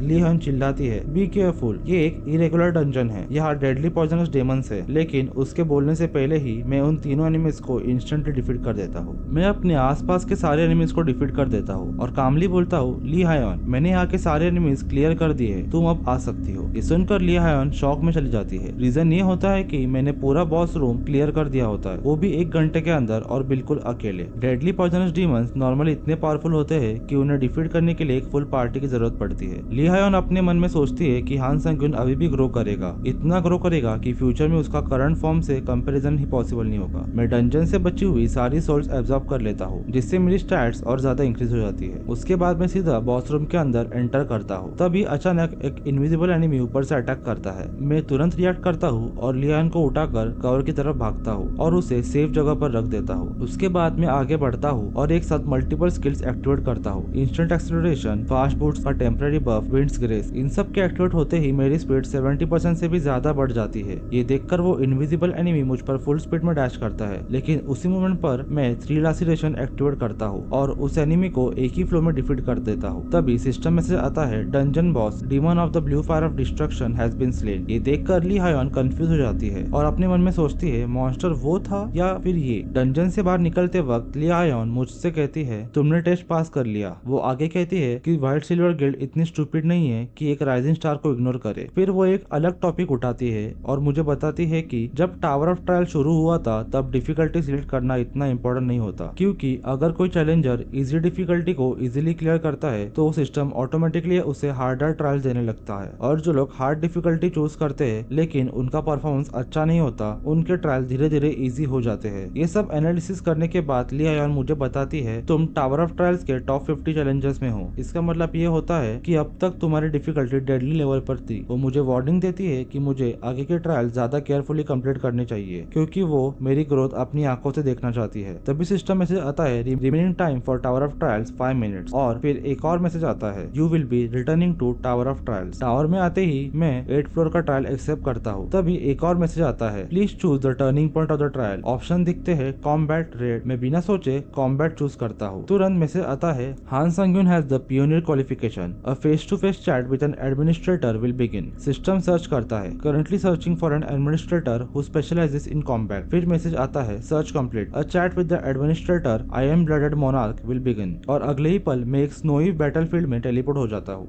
जो स्नो कवर्ड फील्ड मेरे सामने फैला होता है वो किसी नॉर्मल ट्रायल का पार्ट नहीं होता। ये जगह आयरन ब्लडेड मोनार्क का पर्सनल वर्चुअल वर्ल्ड होता है। ये रियलाइज होते ही मैं instinctively eyes of the throat activate करता हूँ। विजन के सामने जो इन्फॉर्मेशन आती है वो मुझे और ज्यादा शॉक कर देती है। Location iron blooded world, rank unidentified, description a place where the iron blooded monarch resides. सिर्फ इतना ही, ना कोई स्टैट्स, ना कोई वीकनेस, ना कोई हिडन डेटा। और तभी एक सिस्टम लाइक मैसेज आता है, the iron blooded monarch feels offended by someone's unnecessary search. मैं इंटरनली कंफ्यूज हो जाता हूँ, क्या एडमिनिस्ट्रेटर्स अपनी फीलिंग्स भी मैसेज के थ्रू कन्वे कर सकते हैं? तभी एक और मैसेज आता है, stop doing useless things, follow the sword. मेरे सामने स्नो में एक long black red sword ground में खड़ी हुई दिखती है। जैसे मैं उस स्वॉर्ड के डायरेक्शन में चलता हूँ, स्नो फील्ड धीरे धीरे चेंज होने लगता है और थोड़ी देर में मैं एक आइसोलेटेड हाउस के सामने खड़ा हो जाता हूँ। सिंपल लेकिन प्रेशर से भरा हुआ। मैं डोर ओपन करता हूँ और अगले ही पल फाइनली तुम यहाँ पहुँच गए। एक काम लेकिन ऑथोरिटी वॉइस आती है, वेलकम पियोनियर। मेरे सामने जो खड़ी होती है वो कोई सिस्टम मैसेज नहीं, कोई इल्यूजन नहीं, वो खुद एडमिनिस्ट्रेटर होती है, द आयरन ब्लडेड मोनार्क। मैं एक सेकंड के लिए ब्लैंक हो जाता हूँ। अनडाउटेडली वो बहुत खूबसूरत होती है, लेकिन उस ब्यूटी के पीछे एक ऐसा प्रेशर होता है जो किसी मॉन्स्टर से कम नहीं लगता। और तभी ब्लिंक भी पूरा नहीं होता, वो मेरे बिल्कुल सामने आ जाती है। डिस्टेंस 0। वो कैजुअली बोलती है, मैं सोच रही थी तुम कौन से टाइप के मॉन्स्टर होगे, लेकिन सामने से तो तुम बिल्कुल नॉर्मल प्लेयर जैसे लगते हो। मैं थोड़ा अलर्ट होते हुए पूछता हूँ, क्या तुम मेरे बारे में जानती हो? वो मुस्कुराती है, ऑब्वियसली। मैं तुरंत नेक्स्ट क्वेश्चन पूछता हूँ, क्या तुम मेरे ट्रायल देख रही थी? वो सीधा जवाब देती है, नहीं, मैं सिर्फ तुम्हारे रिजल्ट देख सकती हूँ। 8th फ्लोर के नीचे किसी भी चैलेंजर को पर्सनली ऑब्जर्व करना इम्पॉसिबल होता है। मेरे दिमाग में तुरंत एक बात क्लिक करती है, मतलब एडमिन्स के पास भी सब कुछ देखने की पावर नहीं होती। वो मेरी एक्सप्रेशन नोटिस करके बोलती है, एक एडमिनिस्ट्रेटर कोई ऑमनिसेंट बीइंग या भगवान नहीं होता। हम टावर को रूल नहीं कर सकते, हम भी टावर के सबऑर्डिनेट्स होते हैं। फिर कामली ऐड करती है, इसलिए नर्वस होने की जरूरत नहीं, जब तक मैं टावर से इंफीरियर हूँ मैं तुम्हें हार्म नहीं कर सकती। मैं थोड़ा रिलैक्स होता हूँ। फिर मैं मेन टॉपिक पे आता हूँ। ये पर्सनल इंटरव्यू एग्जैक्टली है क्या? वो बोलती है, ये एक बेनिफिट है जो सिर्फ पियोनियर्स को दिया जाता है। तुम मुझसे कोई भी सवाल पूछ सकते हो बिना क्वेश्चन वाउचर्स यूज किए। ये सुन के मैं बिना टाइम वेस्ट किए सीधा अपना सबसे बड़ा डाउट पूछता हूँ। 5th फ्लोर पे मैं ऑलमोस्ट एक इंटरडायमेंशनल चैलेंजर से मरने वाला था। वो मेरे फ्लोर पे कैसे आया? क्या वो किसी और फ्लोर पे भी इन्वेट कर सकता है? आई एम ब्लडेड मोनार्क का एक्सप्रेशन थोड़ा सीरियस हो जाता है। इन्वेटर्स किसी भी फ्लोर पे इन्वेट कर सकते हैं। रीजन सिंपल है, उन्हें बेटर रिवॉर्ड्स और बेनिफिट्स मिलते हैं। फिर वो एक और शॉकिंग बात बोलती है, और वैसे भी इस वर्ल्ड का टावर ऑफ ट्रायल जल्दी ही दूसरे वर्ल्ड का टावर ऑफ ट्रायल के साथ यूनाइट होने वाला है। मैं इंस्टेंटली पूछता हूँ, इसका मतलब? वो कामली रिपीट करती है, वही जो मैंने कहा। 20th फ्लोर के बाद इंडिविजुअल ट्रायल्स कम हो जाएंगे, उनकी जगह कंबाइंड ट्रायल्स होंगे। मतलब तुम ऐसे चैलेंजर से मिलोगे जो कम्प्लीटली अलग अलग वर्ल्ड से आए होंगे। वो मुझसे पूछती है, बस इतना ही पूछना था? मैं एक सेकंड सोचता हूँ और फिर बोलता हूँ, एक last question, tower of trials actually है क्या? ये सुनते ही आयरन ब्लडेड मोनार्क रुक जाती है। फिर वो बोलती है, ये चीज मुझे खुद भी नहीं पता। मैं शॉक में बोलता हूँ, तुम एडमिनिस्ट्रेटर हो के भी? वो मेरी तरफ देखती है और एक हैवी थ्रोट ड्रॉप करती है। एडमिन भी पहले चैलेंजर्स हुआ करते थे। जो लोग 40th फ्लोर के बाद मरते थे उन्हें एक ऑप्शन मिलता था, रिवाइव होने का, एडमिनिस्ट्रेटर बनने का। वो थोड़ा साइलेंस लेती है। पास्ट में मुझे भी टावर के टॉप तक पहुंचना था, लेकिन मैं नहीं पहुंच पाई। और सिर्फ मैं नहीं, कोई भी एडमिन नहीं पहुंच पाया, इसलिए हम एडमिन थे। मैं धीरे से बोलता हूँ, मतलब एडमिन भी चैलेंजर्स थे। मुझे और जानना था टावर के टॉप के बारे में। और तभी आई एम ब्लडेड मोनार्क के हाथ मेरे गले पे होते हैं। प्रेशर इंस्टेंट होता है, उसकी आंखों में गुस्सा होता है। टावर के टॉप के बारे में इतनी लाइटली बात नहीं करते। वो बोलती है, तुम्हें डर नहीं लगा? मैं कामली जवाब देता हूँ, ये इंटरव्यू एक बेनिफिट है और मुझे तुम्हारी तरफ से कोई किलिंग इंटेंट फील ही नहीं हुआ, और मैं तुम्हें इतनी इजीली मुझे डिफीट नहीं करने दूंगा। वो एक सेकंड के लिए चुप होती है, फिर सडनली वो हंसती है। इंटरेस्टिंग, ये पहली बार है जब किसी चैलेंजर ने एक एडमिन का घर तोड़ दिया हो, और फिर भी तुमने मुझे कन्विंस कर लिया। वो सीधा कहती है, हाँ संग्यून, मैं तुम्हें एक डिसेबल कॉन्ट्रैक्ट ऑफर करती हूँ। नेक्स्ट मोमेंट में वापस 8th फ्लोर के लॉबी में आता हूँ, और जैसे ही अपियर होता हूँ एक एक्सक्लूसिव स्टोर अनलॉक होता है, कॉन्ट्रैक्टर्स एक्सक्लूसिव स्टोर। यहाँ करेंसी होती है, SP स्पेशल पॉइंट्स। यहाँ से स्किल्स, आइटम्स और इवन अथॉरिटीज परचेज की जा सकती है। मैं अथॉरिटी सेक्शन ओपन करता हूँ। 3 ऑप्शंस। मैं बिना हेजिटेट किए सीरेंट माइंड परचेज करता हूँ। इस अथॉरिटी का इफेक्ट, किसी भी सिचुएशन में पैनिक नहीं, हमेशा रैशनल डिसीजंस। उसके बाद मैं 8th फ्लोर ट्रायल एंटर करता हूँ। ट्रायल ऑब्जेक्टिव फ्लैश होता है, annihilation. Complete condition, defeat the lease who is summoning skeletons. और अगले सेकंड में हंड्रेड्स ऑफ स्केलेटन के बीच टेलीपोर्ट हो जाता हूँ। जैसे ही मेरी आंखें खुलती है मैं खुद को एक अजीब से बैटलफील्ड के बीच खड़ा पाता हूँ। जमीन पूरी तरह से डेड और बैरन है, जैसे यहाँ कभी जिंदगी नहीं थी। चारों तरफ बिखरे हुए हड्डी, पंजर, टूटी हुई तलवारें और हवा में एक ठंडी सी सरसराहट। ये जगह खुद ही बता रही थी कि यह मौत का राज है। मेरे सामने दर्जनों स्केलेटन्स खड़े रहते हैं, बिना किसी इमोशंस के, बिना किसी हेजिटेशन के। उनकी आंखों में हल्की सी नीली रोशनी थी, जो इस बात का सिग्नल थी कि ये किसी और के कंट्रोल में है। मैं बस एक नज़र उन पर डालता हूँ और मन ही मन सोचता हूँ, इनकी टैक्टिक्स क्वालिटी पे नहीं क्वांटिटी पे बेस्ड है। अगर कोई नॉर्मल चैलेंजर होता तो शायद यही पैनिक कर जाता, लेकिन मैं नहीं। मैं बिना टाइम वेस्ट किए अपनी स्वॉर्ड को टाइटली ग्रिप किया और सीधा उनकी तरफ बढ़ गया। जैसे ही मैंने पहले स्केलेटन पे अटैक किया, एक ही पंच में वो क्रैक की आवाज के साथ बिखर गया। दूसरा, तीसरा, चौथा, सबका एक ही हाल है। एक ही स्ट्राइक और स्केलेटन डच बन जाता है। मुझे थोड़ा सरप्राइज होता है, इतना वीक। सिस्टम मैसेज फ्लैश होता है, नेक्रोमेंसी प्रोफिशिएंसी इंक्रीज बाय 0.08%। मैं रुक जाता हूँ। सिर्फ 0.08%। मेरे चेहरे पे फ्रस्ट्रेशन साफ दिखने लगती है। इतनी मेहनत, इतना एक्शन और रिटर्न में इतना कम।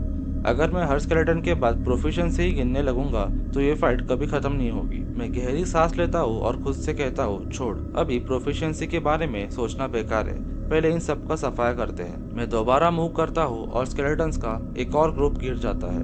हड्डी पंजर हवा में उड़ते हैं, जमीन पे गिरते हैं और फिर शांत। तभी एक गहरी घूमती हुई आवाज पूरी जगह में गूंजती है। कौन है वहाँ जो मेरी सैक्रेड लैंड में तबाही मचा रहा है? मेरी आंखें नैरो हो जाती है।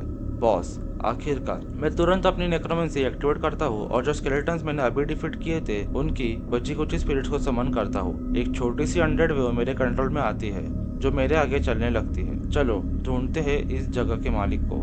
जैसे मैं आगे बढ़ता हूँ हवा और ज्यादा ठंडी हो जाती है। फिर मुझे दिखता है एक ऊंची जगह पे खड़ा एक फिगर, लंबा स्केलेटल बॉडी, सर पे पुराना सा क्राउन और आंखों में जलती हुई डार्क फ्लेम, लिच। वो नीचे मुझे देखता है और हंसता है। एक लोली ह्यूमन ने मेरी सैक्रेड लैंड में कदम रखा, तुम भुगतोगे। मैं उसकी तरफ देखता हूँ और अनएक्सपेक्टेडली मुस्कुराता हूँ। बस इतना ही? तुम कुछ स्ट्रॉन्गर समन नहीं कर सकते? लिच क्लियरली कंफ्यूज हो जाता है। क्या? मैं कामली बोलता हूँ जैसे ये सब नॉर्मल हो। अगर तुम बस इस लेवल के स्केलेटन से बुला सकते हो तो ऑनेस्टली मैं तुमसे काफी डिसअपॉइंटेड हो जाऊंगा। उसकी आंखों की फ्लेम तेज हो जाती है, गुस्सा, ईगो हर्ट हो चुका था। एक इंस्टेंट बाद जमीन फटती है और दो मैसिव फिगर्स निकलकर सामने आते हैं, गार्डियंस। ये पहले स्केलेटन से काफी बड़े, हैवी आर्मर में लपटे हुए और उनके वेपन्स से ही प्रेशर फील हो रहा था। लीच बोलता है, अब बोलो ह्यूमन। मैं जवाब देने की जगह अपनी स्किल एक्टिवेट करता हूँ, इंस्टेंट एक्सेलरेशन। एक झटके में मेरी बॉडी हवा काटती हुई आगे बढ़ जाती है। गार्डियंस के लिए रिएक्शन का टाइम ही नहीं बचता। एक स्लैश, फिर दूसरा और तीसरा।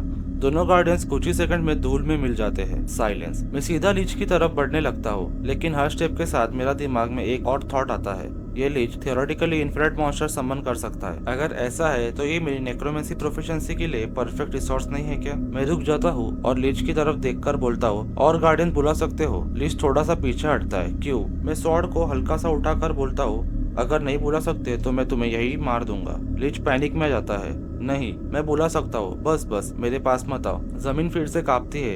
एक और वेव ऑफ गार्डियंस निकलकर सामने आते हैं और मैं उन्हें फिर से मार देता हूँ। गार्डियंस गिरते हैं, सिस्टम मैसेज आता है, प्रोफिशिएंसी थोड़ी और बढ़ती है। लीच ऑलमोस्ट चिल्लाता हुआ बोलता है, बस इतना ही करना था ना? मैं उसकी तरफ देखकर ठंडी आवाज में बोलता हूँ, नहीं, ये तो बस शुरुआत है। अब सिचुएशन कम्प्लीटली उलट चुकी थी। जहाँ पहले लीच बॉस था, अब वो एक सप्लायर बन चुका था। वो समन करता जाता था skeletons, guardians, twisted undead, and मैं उन्हें कंटिन्यूअसली डिस्ट्रॉय करते जाता हूँ। स्वॉर्ड चलती है, नेक्रोमेंसी एक्टिवेट होती है, सोल्स एब्जॉर्ब होती है, टाइम का पता ही नहीं चलता। लीच का गुस्सा धीरे धीरे डिस्प्रेशन में बदलने लगता है और मेरे लिए ये फाइट सिर्फ एक चीज बन जाती है, growth. Endless summons, endless slaughter और एक साइलेंट रियलाइजेशन। ये टावर मुझे सिर्फ टेस्ट नहीं कर रहा है, ये मुझे मॉन्स्टर बना रहा है। गार्डियंस गिरते जा रहे थे एक के बाद एक। जमीन पे सिर्फ फ्रैक्चर्ड आर्मर, टूटती हुई हड्डी और डार्क एनर्जी के रेसिड्यू बचे हुए थे। मैं खुद भी एग्जैक्ट काउंट भूल चुका था कि मैंने कितने गार्डियंस को मार दिया है। हर समन जो लीच करता था वो सिर्फ मेरे लिए एक और स्टेप होता था ग्रोथ की तरफ। तब इस सिस्टम का एक मैसेज मेरी विजन के बीच फ्लैश होता है, necromancy proficiency 100% reach, rank up successfully. मेरे कदमों को जैसे जमीन ही रोक लेती है।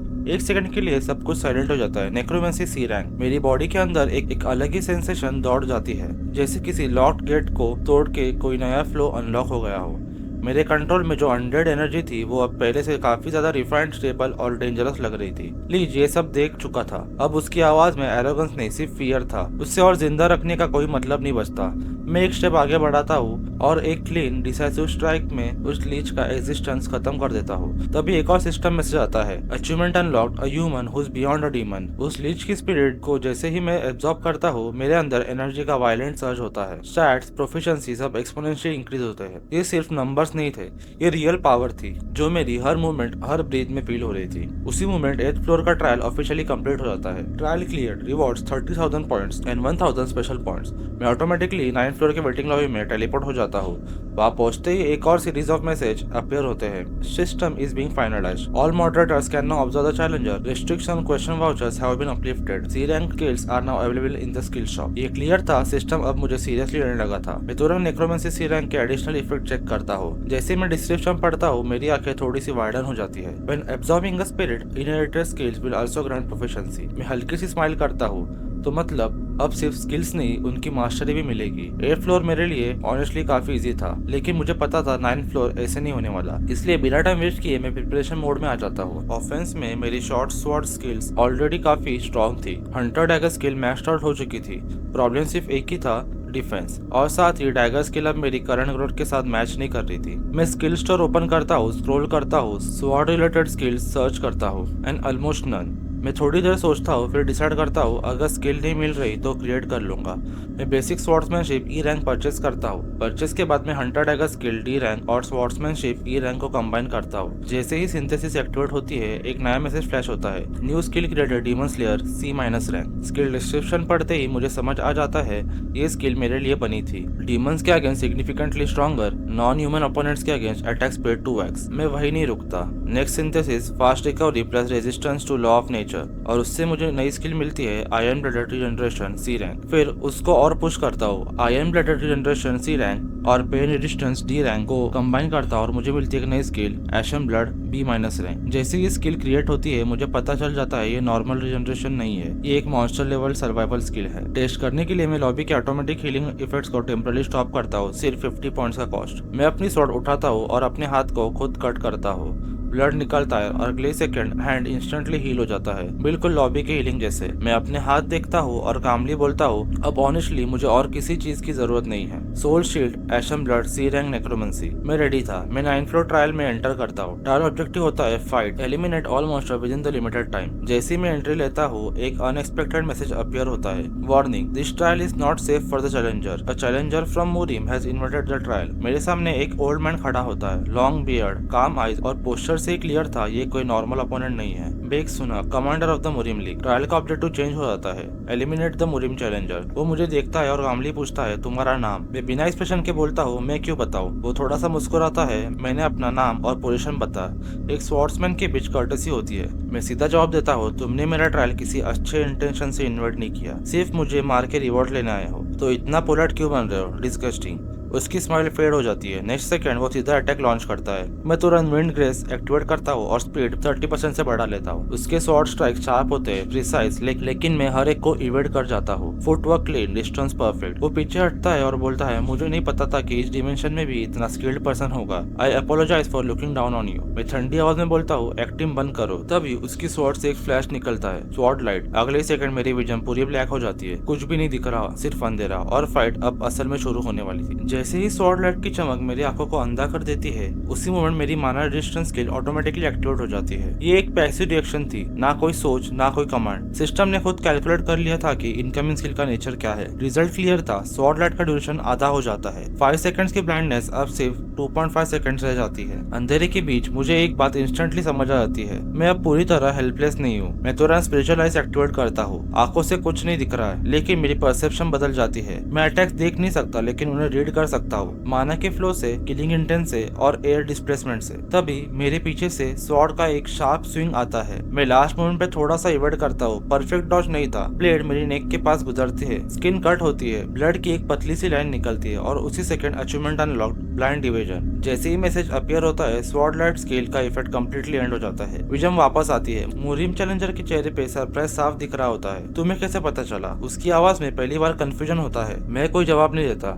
मैं सिर्फ मूव करता हूँ। मैं एक साथ इंस्टेंट एक्सेलरेशन और विंड्स ग्रेस एक्टिवेट करता हूँ। मेरी स्पीड एक झटके में 50% से ज्यादा इंक्रीज हो जाती है। मैं सीधा उस पर चार्ज करता हूँ। अगले कुछ सेकंड सिर्फ स्टील और स्पार्क्स का डांस था। स्वॉर्ड क्लैशेस एक के बाद एक, हर स्ट्राइक लेथल, हर पैटी प्रिसाइज। तभी वो बोलता है थोड़ा सा गुस्से के साथ, तुम कोई स्ट्रेंज डार्क सॉर्सरी यूज कर रहे हो। ये सुनकर मैं एक पल के लिए इंटरनली शॉक हो जाता हूँ। इतना ग्रो करने के बाद भी हम दोनों के स्टैट्स लगभग सेम कैसे है? वो जैसे मेरी कंफ्यूजन रीड कर लेता है। मैं अब अपनी पावर होल्ड बैक नहीं करूंगा। उसका ऑरा सडनली चेंज हो जाता है, प्रेशर हैवी हो जाता है और अगले ही मोमेंट स्वॉर्ड लाइट दोबारा। इस बार पूरे 5 सेकंड के लिए अंधेरा छा जाता है, लेकिन सिस्टम मुझे अबैंडन नहीं करता। मेरी बाकी पैसिव रेजिस्टेंस स्किल्स ट्रिगर होती है और ब्लाइंडनेस फिर से 2.5 सेकंड्स तक रिड्यूस हो जाती है। मैं फिर से स्पिरिचुअल आइज एक्टिवेट करता हूँ और इस बार अटैक्स हर जगह से आते हैं, ऊपर नीचे लेफ्ट राइट। उसकी स्वॉर्ड की स्पीड ड्रास्टिकली बढ़ चुकी होती है। ये पहले से अलग लेवल था। एक ब्लो अनअवॉइडेबल होता है, ब्लेड मेरी बॉडी पे लगती है, लेकिन व्रॉट एंड पेंडेंट एक्टिवेट हो जाता है। अटैक का 10% डैमेज एब्जॉर्ब हो जाता है, लेकिन बाकी फोर्स फिर भी काफी थी। मैं रिफ्लेक्स में अपना हाथ यूज करता हूँ ब्लॉक करने के लिए। मेरा हाथ भी कट हो जाता है,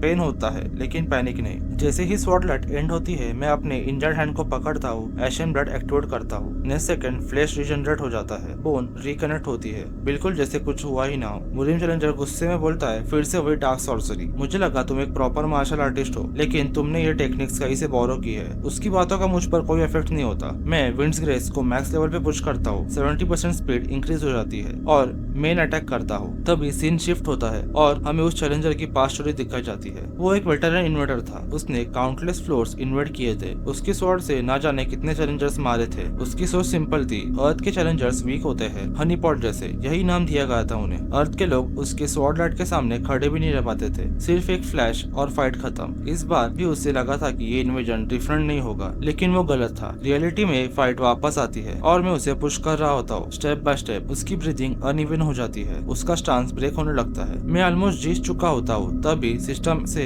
एक और डिस्टर्बेंस होती है। एक एडमिनिस्ट्रेटर का मैसेज आता है, उसके बाद और एडमिनिस्ट्रेटर्स। कमेंट्स फ्लड होने लगते हैं, शॉक, सरप्राइज, डिसबिलीफ। सब लोग एक ही चीज देख रहे थे, एक अर्थ का चैलेंजर एक मुरीम कमांडर को डोमिनेट कर रहा था। कॉर्नर्ड होकर मुरीम चैलेंजर अपनी लास्ट ट्रम्प कार्ड यूज करता है, 1 हिट 2 स्किल्स, साथ में स्वॉर्ड लाइट की, सिंगल फ्लैश और मूवमेंट्स के लिए फेरी स्टेप्स। लेकिन जैसे ही वो एक्टिवेट करता है, पेनल्टी ट्रिगर होती है। फ्लोर इन्वेजन की वजह से उसकी 2 स्किल फोर्सिबली डीएक्टिवेट हो जाती है। वो फ्रस्ट्रेशन में फिर भी स्वॉर्ड लाइट एक्टिवेट करता है और एक फाइनल डेस्परेट अटैक लॉन्च करता है।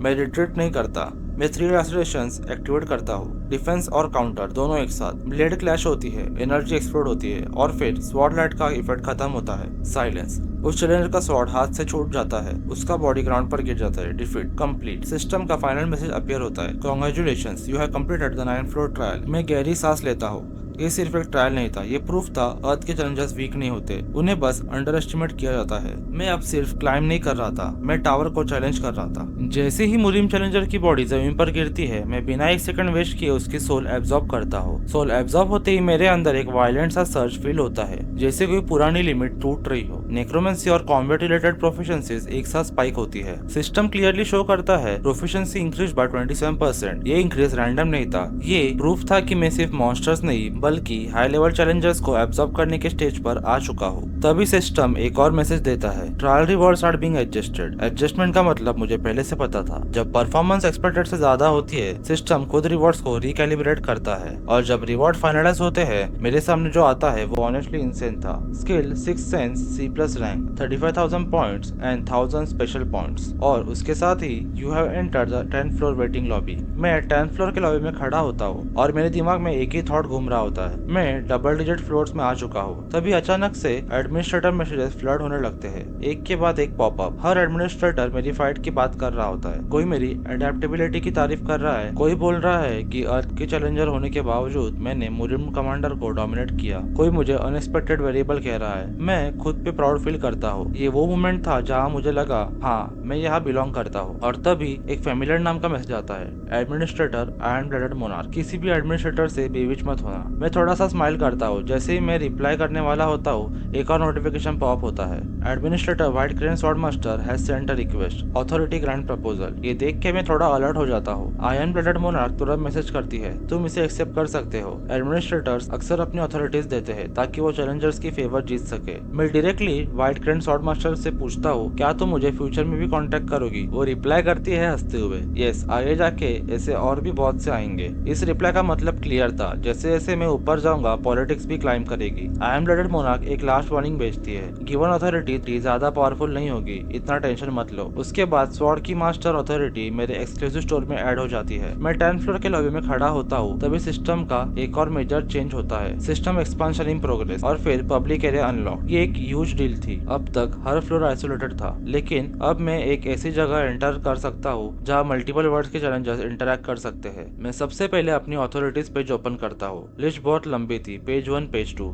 पेज 2 की अथॉरिटीज तो ऑनेस्टली क्रेजी लेवल की थी, reality manipulation, law bending, perception, override, सब कुछ। प्रॉब्लम सिर्फ एक थी, मेरे पास सिर्फ 2000 SP थे। थोड़ा सोचने के बाद मैं स्वॉर्ड की मास्टर अथॉरिटी परचेस करता हूँ और एक्टिवेट करता हूँ। एक्टिवेट होते ही मुझे समझ आ जाता है इसका कोर इफेक्ट। मैं माना को अपने स्वॉर्ड में इन्फ्यूज कर सकता हूँ। ये कोई सिंपल बफ नहीं था, ये मार्शल आर्ट्स और मैजिक के बीच का ब्रिज था। लेकिन ये ड्रॉबैक भी तुरंत नोटिस होता है, माना कंजम्पशन 2% पर मिनट। मतलब ये अथॉरिटी ब्लाइंडली यूज करना सुसाइड हो सकता था। फाइट के टाइम मुझे सोच समझ के टॉगल करना होगा। उसके बाद मैं कम्युनिटी चैट ओपन करता हूँ। चैट एकदम क्योटिक होती है, हर कोई पब्लिक एरिया के बारे में बात कर रहा होता है, वर्ल्ड्स के नाम, different towers, weird skills. Scroll करते करते एक मैसेज मेरे अटेंशन ग्रैब करता है। मैंने एक फॉरेनर के साथ अथॉरिटी एक्सचेंज की। ये पढ़ते ही मेरा इंटरेस्ट स्पाइक हो जाता है। अथॉरिटी एक्सचेंज मतलब अथॉरिटी सिर्फ एडमिन से नहीं, प्लेयर्स के बीच भी ट्रेड हो सकती है। एक्साइटमेंट के साथ पब्लिक एरिया में एंटर करता हूँ। पब्लिक एरिया का सीन बिल्कुल डिफरेंट था, वाइड स्पेस, फ्लोटिंग पैनल्स, हर तरह के आर्मर्स, रेसेस। और तभी मैं देखता हूँ कि 3 प्लेयर्स एक प्लेयर को और एक लड़की को कॉर्नर कर रहे होते हैं। उनकी बॉडी लैंग्वेज से क्लियरली हैरेसमेंट लग रही होती है। मैं इंस्टेंटिवली सोचता हूँ, इग्नोर करो, शांति से आगे बढ़ो। ये मेरी फाइट नहीं थी, लेकिन जैसे मैं उनके पास से क्रॉस करता हूँ, वो 3 मुझे टारगेट कर लेते हैं। एक अटैक सीधा मेरी तरफ आता है। मैं बिना वेपन निकाले सिर्फ एक स्टेप आगे बढ़ाता हूँ। फोर्सफुल ब्रेक थ्रू एक्टिवेट होती है। उनका अटैक लिटरली ओवरकम हो जाता है, जैसे वो कभी था ही नहीं। मैं उनकी तरफ देख के कामली बोलता हूँ, ये तुमने स्टार्ट किया है, मैंने नहीं।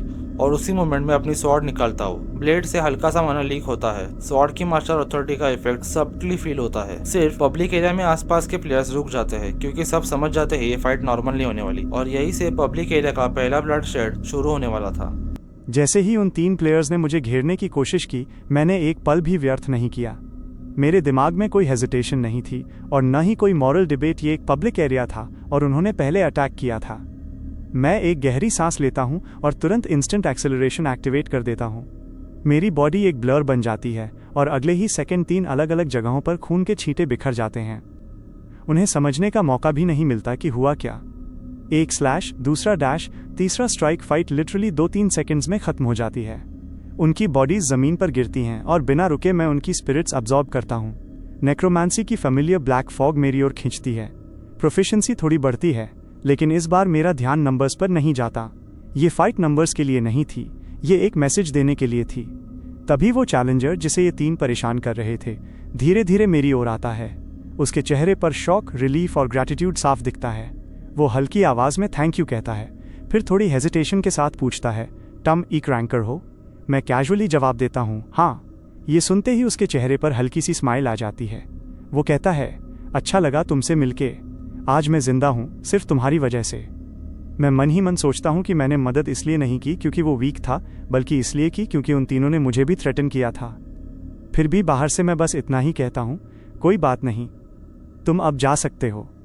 वो मुड़ने ही वाला होता है कि अचानक रुक जाता है और एक अजीब सी रिक्वेस्ट करता है, क्या तुम ये 3 बॉडीज मुझे दे सकते हो? मैं हल्का सा आईब्राउ उठाता हूँ। क्यों? वो शांत आवाज में जवाब देता है, अगर तुम मुझे ये बॉडीज दोगे तो रिपेमेंट में मैं तुम्हें एक स्किल दूंगा। उसके पूरा बोलने से पहले ही वो अपनी स्किल एक्टिवेट कर देता है, ग्लटनी। एक घिनौना ब्लैक रेड वॉटेक्स उन तीनों बॉडीज को घेर लेता है और अगले ही पल वे पूरी तरह अब्जॉर्ब हो जाती हैं। मुझे तुरंत समझ आ जाता है कि ये बंदा नॉर्मल नहीं है। ग्लटनी के बाद वो मेरी ओर एक सिस्टम ट्रांसफर भेजता है, skill acquired, wings of steel. Description देखते ही मेरी आंखें थोड़ी वाइडन हो जाती हैं। मेटालिक विंग्स मैनिफेस्ट होंगी जो मुझे फ्लाइट अलाउ करेंगी। ये एक मूवमेंट टाइप स्किल थी और काफ़ी रेयर। उसी समय 2 एडमिनिस्ट्रेटर्स के मैसेजेस एक साथ सामने आते हैं। व्हाइट क्रेन स्वॉर्ड मास्टर चेतावनी देता है कि इस चैलेंजर से दूर रहो, और आयरन ब्लडेड मोनार्क भी यही कहती है। मैं साइलेंटली इसे नोट करता हूँ। साफ है, ये बंदा सिर्फ स्ट्रेंथ में ही नहीं बल्कि पोटेंशियल में भी डेंजरस है। हम आगे बढ़ते हैं और वो मुझे पब्लिक एरिया के बारे में बताता है। यहाँ अरीना, ऑक्शन साइट और एक गैम्बलिंग अरीना भी है। वो समझाता है कि जो चैलेंजर्स ट्रायल्स इन्वेड करते हैं उनके ओरिजिन्स अलग अलग होते हैं, आरिस, मुरिम और कालियन। चलते चलते हम पब्लिक एरिया के कोर जोन में पहुंचते हैं, जहां वो मुझे अपना बिजनेस कार्ड देता है और कहता है कि जब चाहो कांटेक्ट कर लेना। जैसे ही मैं पूरे पब्लिक एरिया में एंटर करता हूं, सिस्टम का एक नया रूल एक्टिवेट हो जाता है, कॉम्बैट रिस्ट्रिक्शंस अप्लाइड। अब चैलेंजर्स फ्रीली फाइट नहीं कर सकते और सिस्टम की परमिशन के बिना कोई फाइट पॉसिबल नहीं है। मैं बिना रुके सीधे अरीना की ओर बढ़ता हूँ। अरीना के सामने कई चेयर्स लगी होती हैं। मैं एक चेयर पर बैठता हूँ और तुरंत अरीना सिस्टम एक्टिवेटेड हो जाता है। ऑप्शन सामने आते हैं, बैटिंग और फाइटिंग। मैं पहले हेल्प सेक्शन खोलता हूँ। रूल्स पढ़ते ही सिस्टम अपने आप एक मैच कंफर्म कर देता है, मैच फाउंड। ओपोनेंट का नाम सामने आता है, कैथरीन बेनेट। कोलोसियम में टेलीपोर्ट होने से पहले उसकी आवाज गूंजती है, आई लाइक योर गट्स। इस मैच को एक एक्सपीरियंस की तरह लो। मैं अपनी सॉर्ड को हल्के से घुमाता हूँ। वो बिना डिले के अपनी अथॉरिटी एक्टिवेट करती है, बर्थ ऑफ फायर। एक विशाल फायरबॉल मेरी ओर फेंका जाता है। हीट इतनी इंटेंस होती है कि नॉर्मल चैलेंजर्स पैनिक कर जाते, लेकिन मैं शांत रहता हूँ। मैं सॉर्ड क्वी मास्टर अथॉरिटी एक्टिवेट करता हूँ। माना ब्लेड के एज में फ्लो करता है और एक साफ हॉरिजॉन्टल स्लैश में फायरबॉल 2 हिस्सों में कट जाता है। अरीना में सन्नाटा छा जाता है। मैं कामली कहता हूँ, तुम मुझे लर्निंग एक्सपीरियंस दोगी? फिर आंखों में हल्की सी कोल्डनेस के साथ जोड़ता हूँ, शायद इस बार मैं वो हूँ जो तुम्हें एक्सपीरियंस देने वाला है। कोलोसियम का बैरियर पूरी तरह एक्टिवेट हो जाता है। हमें एक लड़की दिखाई देती है जो शांति से ग्रीन टी पी रही होती है और सामने चल रहे संगयून के मैच को ध्यान से देख रही होती है। यही वही एडमिनिस्ट्रेटर है जिसने मुझे वो सॉर्ड दी थी, व्हाइट क्रेन सॉर्ड मास्टर। उसके चेहरे पर हल्की सी संतुष्टि है। वो देख रही है कि मैं उसकी दी गई पावर को कितनी आसानी से इस्तेमाल कर रहा हूँ। उसके मन में खुशी है कि उसका चुनाव गलत नहीं था। वो सोचती है कि भविष्य में बाकी एडमिनिस्ट्रेटर्स से पहले वो मेरा फेवर जीतने के लिए और भी बहुत कुछ करेगी। उसके मन में ये विश्वास गहराता जा रहा है कि मैं वो अचीव कर पाऊंगा जो वो खुद कभी नहीं कर सकी, और शायद मेरी वो चेरिश डिजायर भी पूरी कर सकूंगा जिसे वो आज तक हल नहीं कर पाई। अरीना में वापस मैं अपनी इंस्टेंट एक्सेलरेशन स्किल एक्टिवेट करता हूँ और सामने आ रही हर फायरबॉल को काटता चला जाता हूँ। मेरी स्वॉर्ड हर अटैक को चीर देती है, लेकिन मेरी केप की स्पीड उतनी नहीं होती। उसी गैप का फायदा उठाकर वो लगातार और फायरबॉल्स फेंक देती है। तभी मैं अपनी अथॉरिटी स्वॉर्ड की मास्टर एक्टिवेट करता हूँ। मेरा माना कॉस्ट तेजी से बढ़ने लगता है। उसी क्षण मैं एक सोल अब्जॉर्ब करता हूँ जिसे मैंने पहले से स्टोर करके रखा था।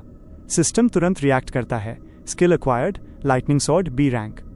मैं एक पल के लिए सोचता हूँ कि पता नहीं ये स्किल पहली बार में एक्टिवेट होगी या नहीं, लेकिन हेजिटेशन का समय नहीं था। मैं दोनों स्किल्स एक साथ एक्टिवेट करता हूँ, स्वॉर्ड की मास्टर और लाइटनिंग स्वॉर्ड। मेरी स्वॉर्ड से लाइटनिंग इन्फ्यूज्ड अटैक्स निकलते हैं और उसके फायर बेस्ड अटैक्स को चीरते हुए सीधे उसकी ओर बढ़ते हैं। वो तुरंत एक शील्ड बना लेती है, लेकिन उसी मूवमेंट में मैं उसकी पीठ के पीछे पहुंच चुका होता हूँ। मैं उसकी गर्दन पर स्वॉर्ड रख देता हूँ। वो शांत लेकिन हैरान आवाज में कहती है, टम अनएक्सपेक्टेडली स्ट्रांग हो। अगले ही पल वो सरेंडर कर देती है। मैं फिर से अपनी चेयर पर टेलीपोर्ट हो जाता हूँ। सिस्टम इंटरफेस मेरे सामने खुलता है, जहां मेरा नाम दिखाई देता है सर्वर रैंक, विन्स और लॉसेस के साथ। नंबर्स साफ बताते हैं कि मैं लगातार ऊपर जा रहा हूँ। कुछ देर बाद मैं फिर से फाइट एक्सेप्ट करता हूँ। इस बार ओपोनेंट एक जापानीज प्लेयर होता है जो जापानीज सर्वर में 11th रैंक पर है। वो मुझे देखते ही हंसता है और कहता है, मैं तुमसे फाइट करना चाहता था क्योंकि तुम 3rd रैंक पर हो, लेकिन सामने से तुम काफी इजी लग रहे हो। मैं हल्की सी मुस्कान देता हूँ। वो तुरंत पूछता है, क्या हुआ?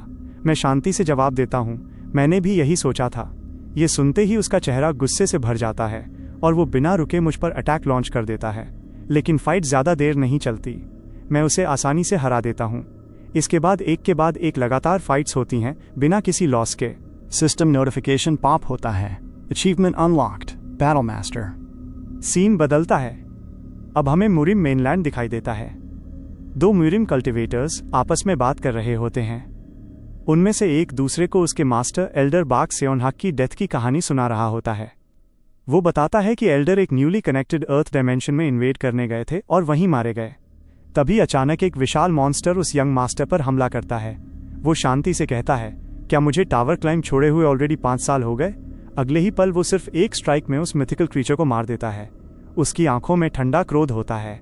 वो मुड़कर कहता है, कुछ भी करके यूएस इंसान के बारे में पता लगाओ जिसने एल्डर को मारा है।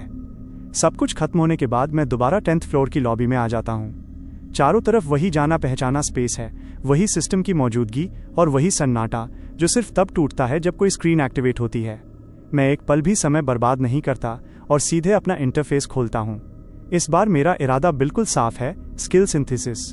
मैं अब तक की सारी स्किल्स सेलेक्ट करता हूँ, कुछ ऑफेंसिव, कुछ डिफेंसिव और कुछ मूवमेंट बेस्ड।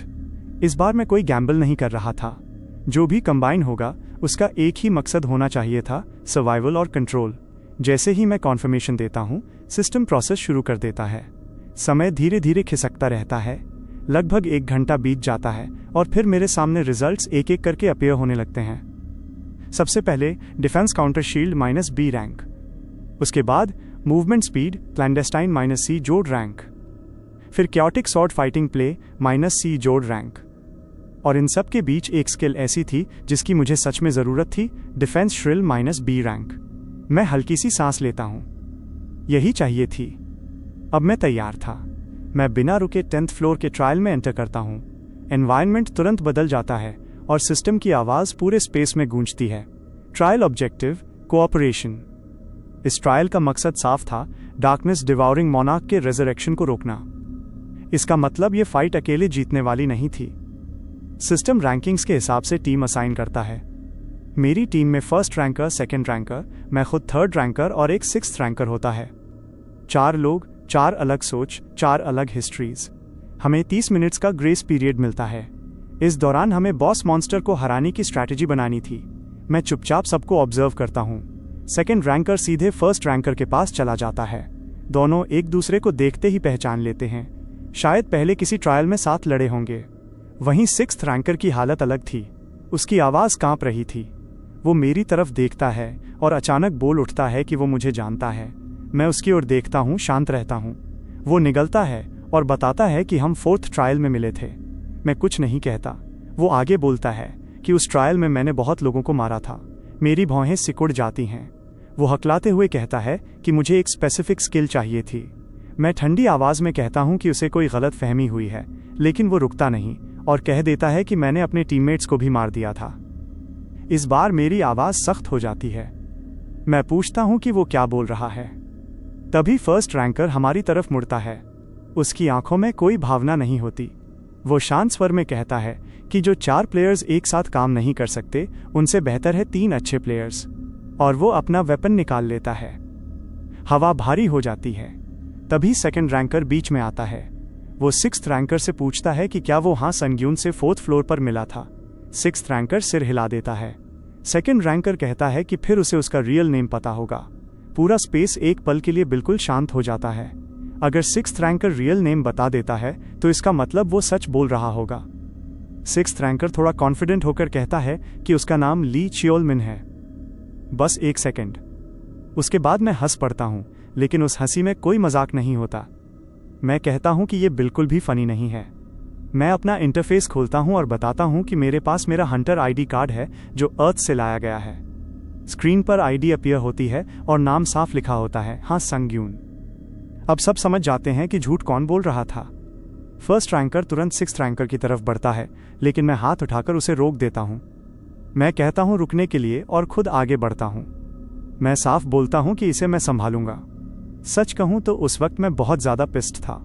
6th रैंकर ये देखकर खुश हो जाता है। उसे लगता है कि अब सिर्फ एक ही प्लेयर उसे मारने आ रहा है।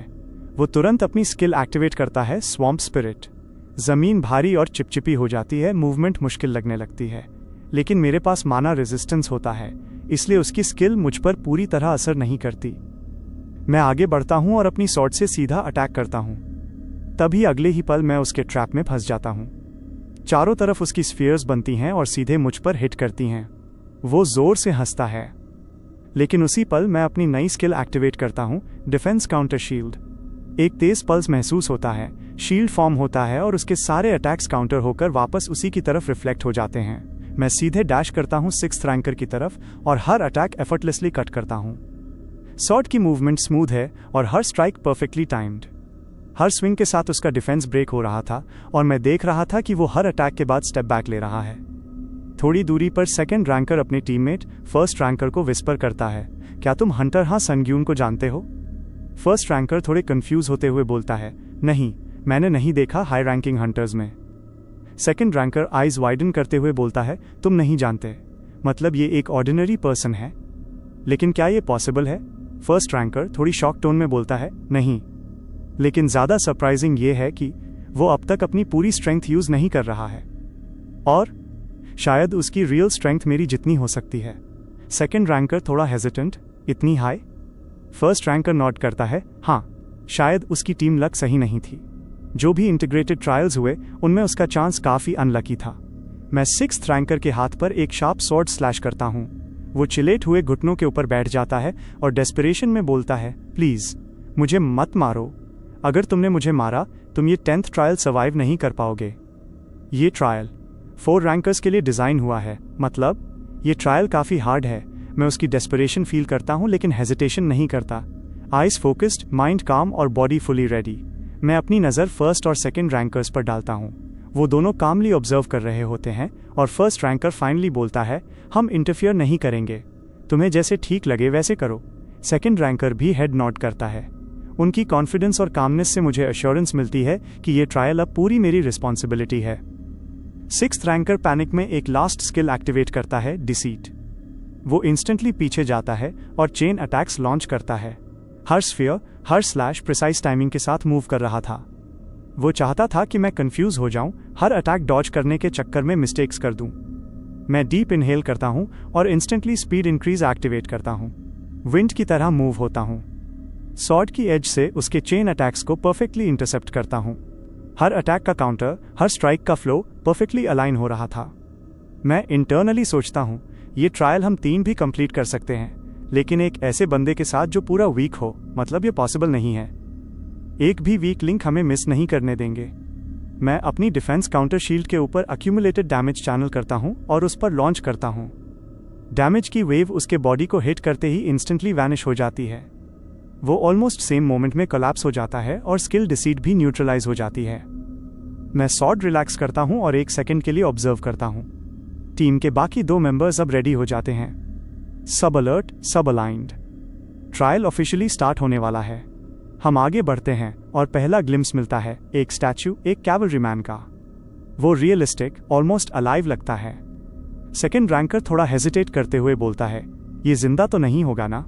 फर्स्ट रैंकर थोड़ा स्मर्क करते हुए बोलता है, कुछ भी हो सकता है, ये टावर है। स्टैचू की ऑरा अनयूजुअल है, एनर्जी सटली वाइब्रेट कर रही है। हम धीरे धीरे आगे बढ़ते हैं। अरीना जैसे एनवायरनमेंट में एंट्री होती है। स्टेडियम ओपन होता है। थ्रोन के ऊपर एक ग्रैंड स्टैचू होता है डार्कनेस डिवाउरिंग मोनार्क का। ग्रेस पीरियड ऑफिशियली खत्म हो जाता है। ट्रायल स्टार्ट होते ही कैवलरी मैन के सारे स्टैचूज अलाइव हो जाते हैं। एयर सडनली थिक और हैवी फील होती है। शैडोज डांस कर रहे हैं हर जगह। मैं इंस्टेंटली समझ जाता हूं ट्रायल का ऑब्जेक्टिव अब क्लियर है। हमें सारे स्टैचूज प्रिवेंट करने हैं कि वो डार्क मोनार्क के हेड के सामने कन्वर्ज न करें। अगर ये हो गया, ट्रायल फेल हो जाएगा। फर्स्ट रैंकर कामली बोलता है, ओके, सिंपल है, अब सब एक एक स्टैचू के अगेंस्ट जाएंगे। Good luck. वो थोड़ा स्टेप बैक लेते हैं, अपना वेपन रेडी करते हैं और आइज शार्प हो जाती हैं। मैं सॉर्ड क्यूआई चैनल करता हूं और एक ही क्लीन स्लैश में स्टैचू को खत्म करने की कोशिश करता हूं। सॉर्ड की एज में माना परफेक्टली इन्फ्यूज होता है और स्लैश पूरे स्पेस को कट करते हुए आगे बढ़ता है। लेकिन अगले ही सेकंड मुझे रियलाइज होता है वो स्टैचू भी सॉर्ड क्यूआई यूज कर रहा है। उसका काउंटर स्लैश मेरे अटैक से टकराता है और इम्पैक्ट इतना हैवी होता है कि मुझे तुरंत फॉल बैक लेना पड़ता है। मैं पीछे स्लाइड करता हूँ, ग्राउंड में ग्रिप बनाता हूँ और सिचुएशन असेस करता हूँ। ये ऑर्डिनरी मॉब्स नहीं हैं। मैं साइड में देखता हूँ कि बाकी प्लेयर्स कैसे हैंडल कर रहे हैं। फर्स्ट रैंकर एक स्टैचू के साथ एंगेज होते हुए बोलता है, ये तीनों भी बॉस रैंक लेवल के हैं, केयरलेस मत हो जाना। उसकी आवाज़ काम है लेकिन वार्निंग बिल्कुल क्लियर है। सेकंड रैंकर थोड़ी सार्कास्टिक टोन में बोलता है, शायद तुम थोड़े केयरलेस थे ह्यूंग NIM। वो आगे बढ़ता है और अपनी एक हैट निकालता है, एक स्ट्रेंज लुकिंग आर्टिफैक्ट। वो स्टैचूज की तरफ देखते हुए बोलता है, मुझे अपनी ये हट पहनना पसंद नहीं है, लेकिन अगर मैंने ये पहनी है इसका मतलब तुम मरने वाले हो। अगले ही मोमेंट वो 3 माना फ्यूज्ड एरोज लॉन्च करता है। एरोज हवा को टियर करते हुए स्टैचूज की तरफ बढ़ती हैं, लेकिन स्टैचू उन्हें आसानी से डॉज कर लेता है और ब्लिंक करते ही उसके बिल्कुल क्लोज आ जाता है। सेकंड रैंकर कामली बोलता है, राइट, जब भी तुम किसी मेज से फाइट करते हो तुम्हें क्लोज रेंज में जाना चाहिए। वो थोड़ी देर पॉज करता है और फिर कहता है, लेकिन ये रूल सिर्फ नॉर्मल मेजेस पर अप्लाई होता है। उसके हाथ में सडनली एक साइड मटेरियलाइज होती है। पूरा बैटलफील्ड 1 सेकंड में शिफ्ट हो जाता है। मैं ये सब देखकर इंटरनली सोचता हूँ, अभी तक मैंने मोस्टली वीक चैलेंजर्स देखे थे, लेकिन अब स्ट्रॉन्ग ओपोनेंट्स देखकर मजा आ रहा है। मुझे भी प्रॉपर्ली परफॉर्म करना होगा। मैं बिना डिले अपने विंड्स ग्रेस एक्टिवेट करता हूँ। इंस्टेंटली मेरी स्पीड 50% बूस्ट हो जाती है। एयर रेजिस्टेंस ऑलमोस्ट डिसअपियर हो जाता है और बॉडी वेटलेस फील करती है। मैं एक ही फ्लो में मल्टीपल स्किल्स एक्टिवेट करता हूँ, movement, strike enhancement, timing control और सीधा स्टैचू की ब्लाइंड स्पॉट में एंटर करता हूँ। सॉर्ड का परफेक्ट डायगोनल आर्क और स्टैचू का कोर क्रैक हो जाता है। हैवी साउंड के साथ स्टैचू कोलैप्स हो जाता है। Side by side first ranker अपनी ultimate skill lightning bomb activate करता है। स्काई फ्लैश होता है, लाइटनिंग डिसेंड करती है और उसके सामने वाला स्टैचू भी कंप्लीटली एनाइलेट हो जाता है। बैटलफील्ड 1 सेकंड के लिए शांत हो जाता है, लेकिन तभी बाकी स्टैचूज पैनिक में मूव करने लगते हैं। फर्स्ट रैंकर चिल्लाते हैं, उन्हें मत जाने दो। हम तीनों इंस्टेंटली उनके पीछे दश करते हैं। डिस्टेंस रैपिडली क्लोज हो रहा होता है, लेकिन तभी मुझे कुछ रॉन्ग फील होता है। एक साउंड, हवा में टीयरिंग की आवाज़। मैं ऊपर देखता हूँ और मेरी आंखें वाइडन हो जाती हैं। हवा में से एक कैवलरी मैन स्टैचू उड़ता हुआ आता है। ये वही स्टैचू है जो एंट्रेंस के पास दिखाई दिया था। उसके हाथ में डार्क मोनार्क का हेड है। वो सीधा थ्रोन की तरफ जा रहा है। मैं इंस्टेंटली रियलाइज करता हूँ अब लेट हो चुका है। उसके पीछे भागना यूजलेस है। मैं बिना 1 सेकंड वेस्ट किए अपनी सॉर्ड पूरी पावर के साथ थ्रो करता हूँ। सॉर्ड हवा को कट करते हुए जाती है और कैवलरी मैन स्टैचू का हेड डिस्ट्रॉय हो जाता है। अगले ही मोमेंट वो स्टैचू हॉरिफाइंग स्क्रीम करता है। वो नीचे गिरता है और उसके पास पड़ा हुआ क्राउन खुद पहन लेता है। हम सब शॉक में हैं। वो स्टैचू खुद को मार देता है। उसका बॉडी कोलैप्स हो जाता है, लेकिन फिर वो अपना खुद का हेड उठाता है और डार्क मोनार्क के बॉडी के ऊपर रख देता है। नो! फर्स्ट और सेकंड रैंकर दोनों एक साथ चिल्लाते हैं। हम उसकी तरफ भागते हैं, लेकिन लेट हो चुका है। डार्क मोनार्क के बॉडी से एक डार्क पल्स निकलता है। ग्राउंड वाइब्रेट करता है। थ्रोन क्रैक होता है और तभी रेजरेक्शन स्टार्ट हो जाता है। सिस्टम का मैसेज फ्लैश होता है objective updated, defeat the darkness devouring monarch. Pure arena का एटमॉस्फेयर बदल जाता है। प्रेशर इतना हैवी है कि सांस लेना मुश्किल हो जाता है। मैं स्वॉर्ड वापस पकड़ता हूँ और एक डीप ब्रेथ लेता हूँ। फाइनली हम यहीं पहुँचे हैं। अब ये सिर्फ स्टैचूज का ट्रायल नहीं रहा, अब ये रियल बॉस फाइट है।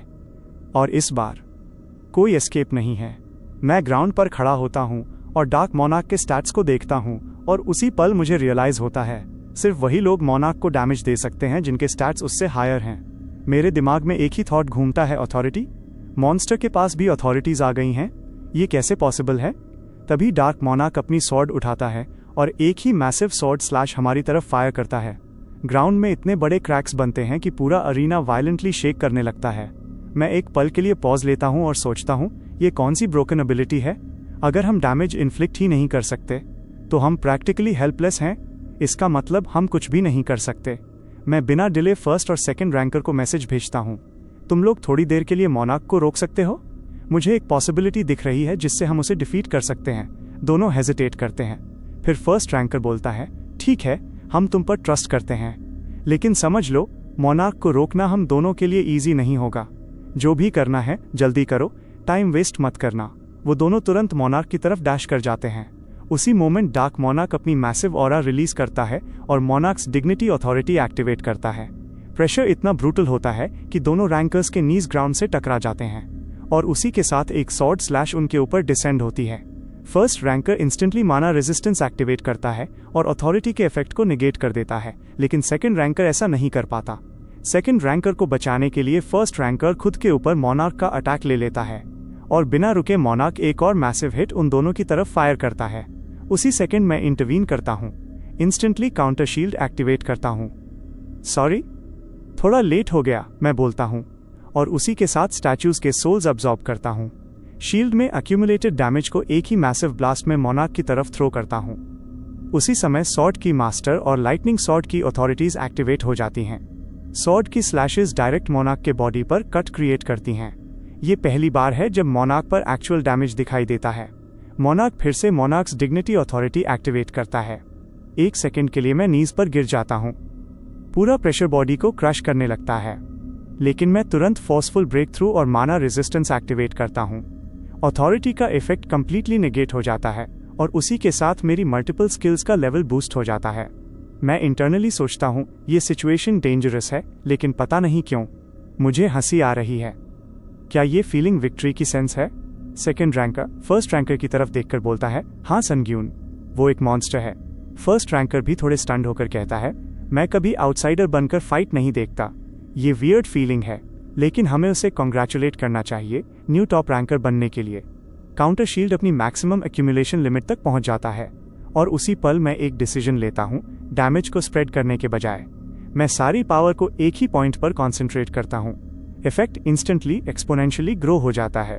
मैं मोनार्क की तरफ डैश करता हूं और काउंटर शील्ड का इम्पैक्ट डायरेक्ट उसके हैंड पर अप्लाई करता हूं। उसका हैंड डिसलोकेट हो जाता है। मैं बिना रुके फॉलो अप अटैक करता हूं और डार्क मोनार्क को फिनिश कर देता हूं।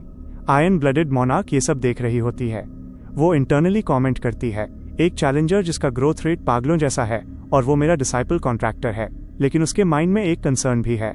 जैसे जैसे टाइम पास होगा बाकी एडमिनिस्ट्रेटर्स भी हाँ संगयून में इंटरेस्ट लेने लगेंगे और वो रियलाइज करती है उसे उससे पहले और ज्यादा क्लोज होना होगा, क्योंकि ये उसकी अर्नेस्ट विश पूरी होने का समय है। तुमने डार्क मोनार्क को हरा दिया है, बधाई हो, तुमने 10वीं मंजिल क्लियर कर ली है। Skill proficiency increase portion B जोड़ रैंक तुम्हारे इन्वेंट्री में भेज दी गई है। तुम्हें मिले 60,000 पॉइंट्स और 2,000 SP points. Special task contribution challenger हान सोंगयून ने सबसे ज्यादा योगदान दिया है, इसलिए तुम्हें 10,000 एसपी स्पेशल टास्क रिवॉर्ड के रूप में मिलते हैं और इसके ऊपर से अतिरिक्त 1,500 एसपी और जोड़ दिए गए हैं। तभी पहला रैंकर मेरी तरफ देखता है और कहता है, सच कहूं तो आज तुमने मुझे बहुत तरीकों से सरप्राइज किया है। बाकी बातें बाद में करेंगे, पहले मेरी फ्रेंड रिक्वेस्ट एक्सेप्ट कर लो। उसी समय मुझे दोनों रैंकर्स की रिक्वेस्ट्स मिलती हैं। मैं उन्हें एक्सेप्ट करता हूं और फिर हम सभी अपनी अपनी 11वीं मंजिल के लॉबी में टेलीपोर्ट हो जाते हैं। जैसे ही मैं लॉबी में आता हूं सिस्टम और एक्सपैंड हो जाता है। एक नया कैटेगरी अनलॉक होता है, डायमेंशन ट्रैवल। अब हम अलग अलग डायमेंशंस में फ्रीली ट्रैवल कर सकते हैं। तभी एक और मैसेज आता है, अब मैं एडमिनिस्ट्रेटर से लॉबी के अंदर भी बात कर सकता हूँ। और अब मैं सिर्फ एक और एडिशनल एडमिनिस्ट्रेटर के साथ कॉन्ट्रैक्ट बना सकता हूँ। बाद में चाहूँ तो टर्मिनेट करके किसी और के साथ कॉन्ट्रैक्ट बना सकता हूँ, लेकिन मैक्सिमम लिमिट सिर्फ 2 है। मैं थोड़ा पोज लेता हूँ और अपनी सारी गेन की हुई चीज़ों को ऑर्गेनाइज करता हूँ। तभी मैं डार्क मोनार्क की सॉल एब्जॉर्ब करता हूँ और उसके साथ एक स्किल भी ऑब्टेन होती है, माना मैनेजमेंट A- रैंक। इस स्किल का इफेक्ट काफ़ी अब नॉर्मल है। माना से जुड़ी जितनी भी रेस्ट्रिक्शंस होती हैं वो काफ़ी हद तक अपलिफ्ट हो जाती हैं। लेकिन ये स्किल केवल प्रोफिशिएंसी यूसेज से नहीं, सिर्फ रियलाइजेशन और समझ से बढ़ती है। मतलब माना के मामले में अब मैं वाकई एक जीनियस बन चुका हूँ। तभी मुझे एक साथ 2 इन्विटेशन आती हैं, आयरन ब्लडेड मोनार्क और व्हाइट क्रेन स्वॉर्ड मास्टर, दोनों अपनी अपनी टेरिटरी में बुला रही होती हैं। मैं कंफ्यूज हो जाता हूँ, लेकिन थोड़ी सोचने के बाद मैं आयरन ब्लडेड मोनार्क की टेरिटरी में जाने की रिक्वेस्ट एक्सेप्ट करता हूँ। जैसे ही मैं वहाँ पहुँचता हूँ, वो हंसते हुए बाहर आती है और कहती है, मुझे पता था तुम मुझे ही चुनोगे, तुम्हारी वजह से मैं बेट जीत गई। मैं बोलता हूँ, कॉन्सिडेंटली मुझे माना मैनेजमेंट स्किल मिल गई है, तुम्हें इस स्किल के बारे में कुछ पता है? वो कहती है, तुम्हें बहुत रेयर और पावरफुल स्किल मिली है। कैबिन में जाने से पहले मैं तुम्हें ब्रीफली समझा देती हूँ। माना मैनेजमेंट का मतलब ये नहीं कि सिर्फ माना कंट्रोल हो। इसका मतलब है कि तुम अपने बॉडी के अंदर मौजूद पूरे माना को एक ही मोमेंट में एक्सेस कर सको। जैसे ही मैं इस कॉन्सेप्ट को अप्लाई करता हूँ, मेरी माना सर्किट स्किल फोर्सफुली अपग्रेड हो जाती है। मैं माना का फोर्स टेस्ट करता हूँ, लेकिन तभी एक अनएक्सपेक्टेड चीज़ होती है। एडमिन जो टॉवल में रैप थी, उसका टॉवल उड़ जाता है। हम दोनों ऑकवर्ड साइलेंस के साथ कैबिन में एंटर करते हैं। वो थोड़ी टीजिंग टोन में बोलती है, मुझे पता नहीं था तुम्हें ये सब पसंद है। मैं तुरंत बोलता हूँ, नहीं नहीं, ऐसा कुछ नहीं। वो हंसती है और कहती है, डोंट वरी, जब तुम्हें टाइम मिले अपनी माना मैनेजमेंट से अपनी हर एक स्किल ट्राई करना। जैसे जैसे तुम्हारी समझ बढ़ेगी, वैसे वैसे तुम्हारी स्किल्स का लेवल भी नेचुरली बढ़ते जाएंगे। फिर वो बोलती है, तुम्हें पता है ना 11वीं मंजिल पर सिस्टम एक्सपैंड हुआ है? मैं जवाब देता हूँ, हाँ, उसी वजह से मैं टॉवर की मदद के बिना यहाँ आ पाया। वो अपना सिर हिलाती है, सिर्फ यही कारण नहीं है, असली वजह यह है ताकि एडमिनिस्ट्रेटर्स चैलेंजर्स को प्रॉपरली नर्चर कर पाएं। मैं पूछता हूँ, इसका मतलब क्या है? वो मुस्कुराकर कहती है, इसका मतलब ये। और तब वो अपनी authority iron blooded sword A- rank मेरी सोल में एंग्रेव कर देती है। मैं शॉक में पूछता हूँ, तुम मुझे इतनी मदद क्यों कर रही हो? वो कामली बोलती है, मुझे तुम में पोटेंशियल दिखता है। एडमिनिस्ट्रेटर्स को चैलेंजर्स में इन्वेस्ट करने पर रिवॉर्ड मिलता है, लेकिन मोटिव हमेशा प्योर नहीं होता। एडमिनिस्ट्रेटर्स चैलेंजर्स में इन्वेस्ट करते हैं क्योंकि वे अपनी कोई ना कोई विश पूरी करना चाहते हैं। तभी मुझे लगातार नोटिफिकेशंस आने लगती हैं। व्हाइट क्रेन स्वॉर्ड मास्टर मुझे बार बार अपनी टेरिटरी में बुला रही होती है। आयरन ब्लडेड मोनार्क मुस्कुराती है, चलो इस टॉपिक को यहीं खत्म करते हैं। कोई है जो काफी इम्पेशेंट होकर तुम्हें बुला रहा है। अगला मोमेंट मैं एक फॉरेस्ट में टेलीपोर्ट हो जाता हूँ। रास्ते में चलते हुए मैं माना मैनेजमेंट के जरिए अपनी स्किल्स की प्रोफिशिएंसी बढ़ाता जाता हूँ। लेकिन जैसे ही मैं स्वॉर्ड QE को माना मैनेजमेंट के साथ एक्टिवेट करने की कोशिश करता हूँ, मुझे एहसास होता है स्वॉर्ड QE एक्टिवेट ही नहीं हो रही। तभी एक मैसेज आता है, व्हाइट क्रेन स्वॉर्ड मास्टर तुम्हारा इंतजार कर रही है। मुझे आइडिया नहीं होता कि वो लड़की है या लड़का। नाम से मुझे लगता है शायद बेक सुनहाग जैसे एक ओल्ड मास्टर होंगे, लेकिन जब मैं सामने देखता हूँ, मेरे सामने एक लड़की खड़ी होती है। वो कहती है, मैंने अब तक तुम्हारे जैसा चैलेंजर नहीं देखा। मैं बस उसे देखता रह जाता हूँ। वो थोड़ी कंफ्यूज होकर पूछती है, क्या हुआ, कोई प्रॉब्लम है? मैं बोलता हूँ, नहीं, मैं बस फैसिनेटेड हूँ, जिससे मैं अब तक सिर्फ मैसेजेस के जरिए बात कर पाया। आज उससे सामने देख रहा हूँ। वो स्माइल करती है, यहाँ बैठो, मैं तुम्हें तब से ऑब्जर्व कर रही हूँ जब से तुमने 9वीं मंजिल पर बेक सुनहाग से फाइट की थी। Even though great elder Baek Sunhak ने लाइटनिंग स्वॉर्ड QE अचीव नहीं की। वो मुरिम का एक बहुत स्ट्रॉन्ग स्वॉर्ड्समैन था। टॉवर में आने के बाद उसकी स्ट्रेंथ कम हो गई थी, फिर भी उसे हराना एक बड़ी अचीवमेंट है। तुम्हें इस बात को डिनाई करने की जरूरत नहीं, क्योंकि मैं खुद उसकी कॉन्ट्रैक्टर थी। मेरा दिमाग फ्रीज हो जाता है। मतलब, क्या इससे मुझसे कोई ग्रज है? क्या इसी वजह से मुझे यहां बुलाया गया? वो बोलती है, डोंट वरी, मैंने बहुत से चैलेंजर्स के साथ कॉन्ट्रैक्ट बनाया है, लेकिन आज तक किसी को अपनी टेरिटरी में इनवाइट नहीं किया, एक्सेप्ट यू। वो मेरी आंखों में देखती है, मुझे लगता है तुम समझ चुके हो, प्लीज मेरे साथ एक अतिरिक्त कॉन्ट्रैक्ट बनाओ। मैं पूछता हूं, मुझे क्या बेनिफिट्स मिलेंगे? वो बोलती है, तुम मेरे डिसाइपल कॉन्ट्रैक्टर बनोगे। मैं थोड़ा सीरियस हो जाता हूं, डिसाइपल कॉन्ट्रैक्ट में एक्जैक्टली क्या बेनिफिट्स होते हैं?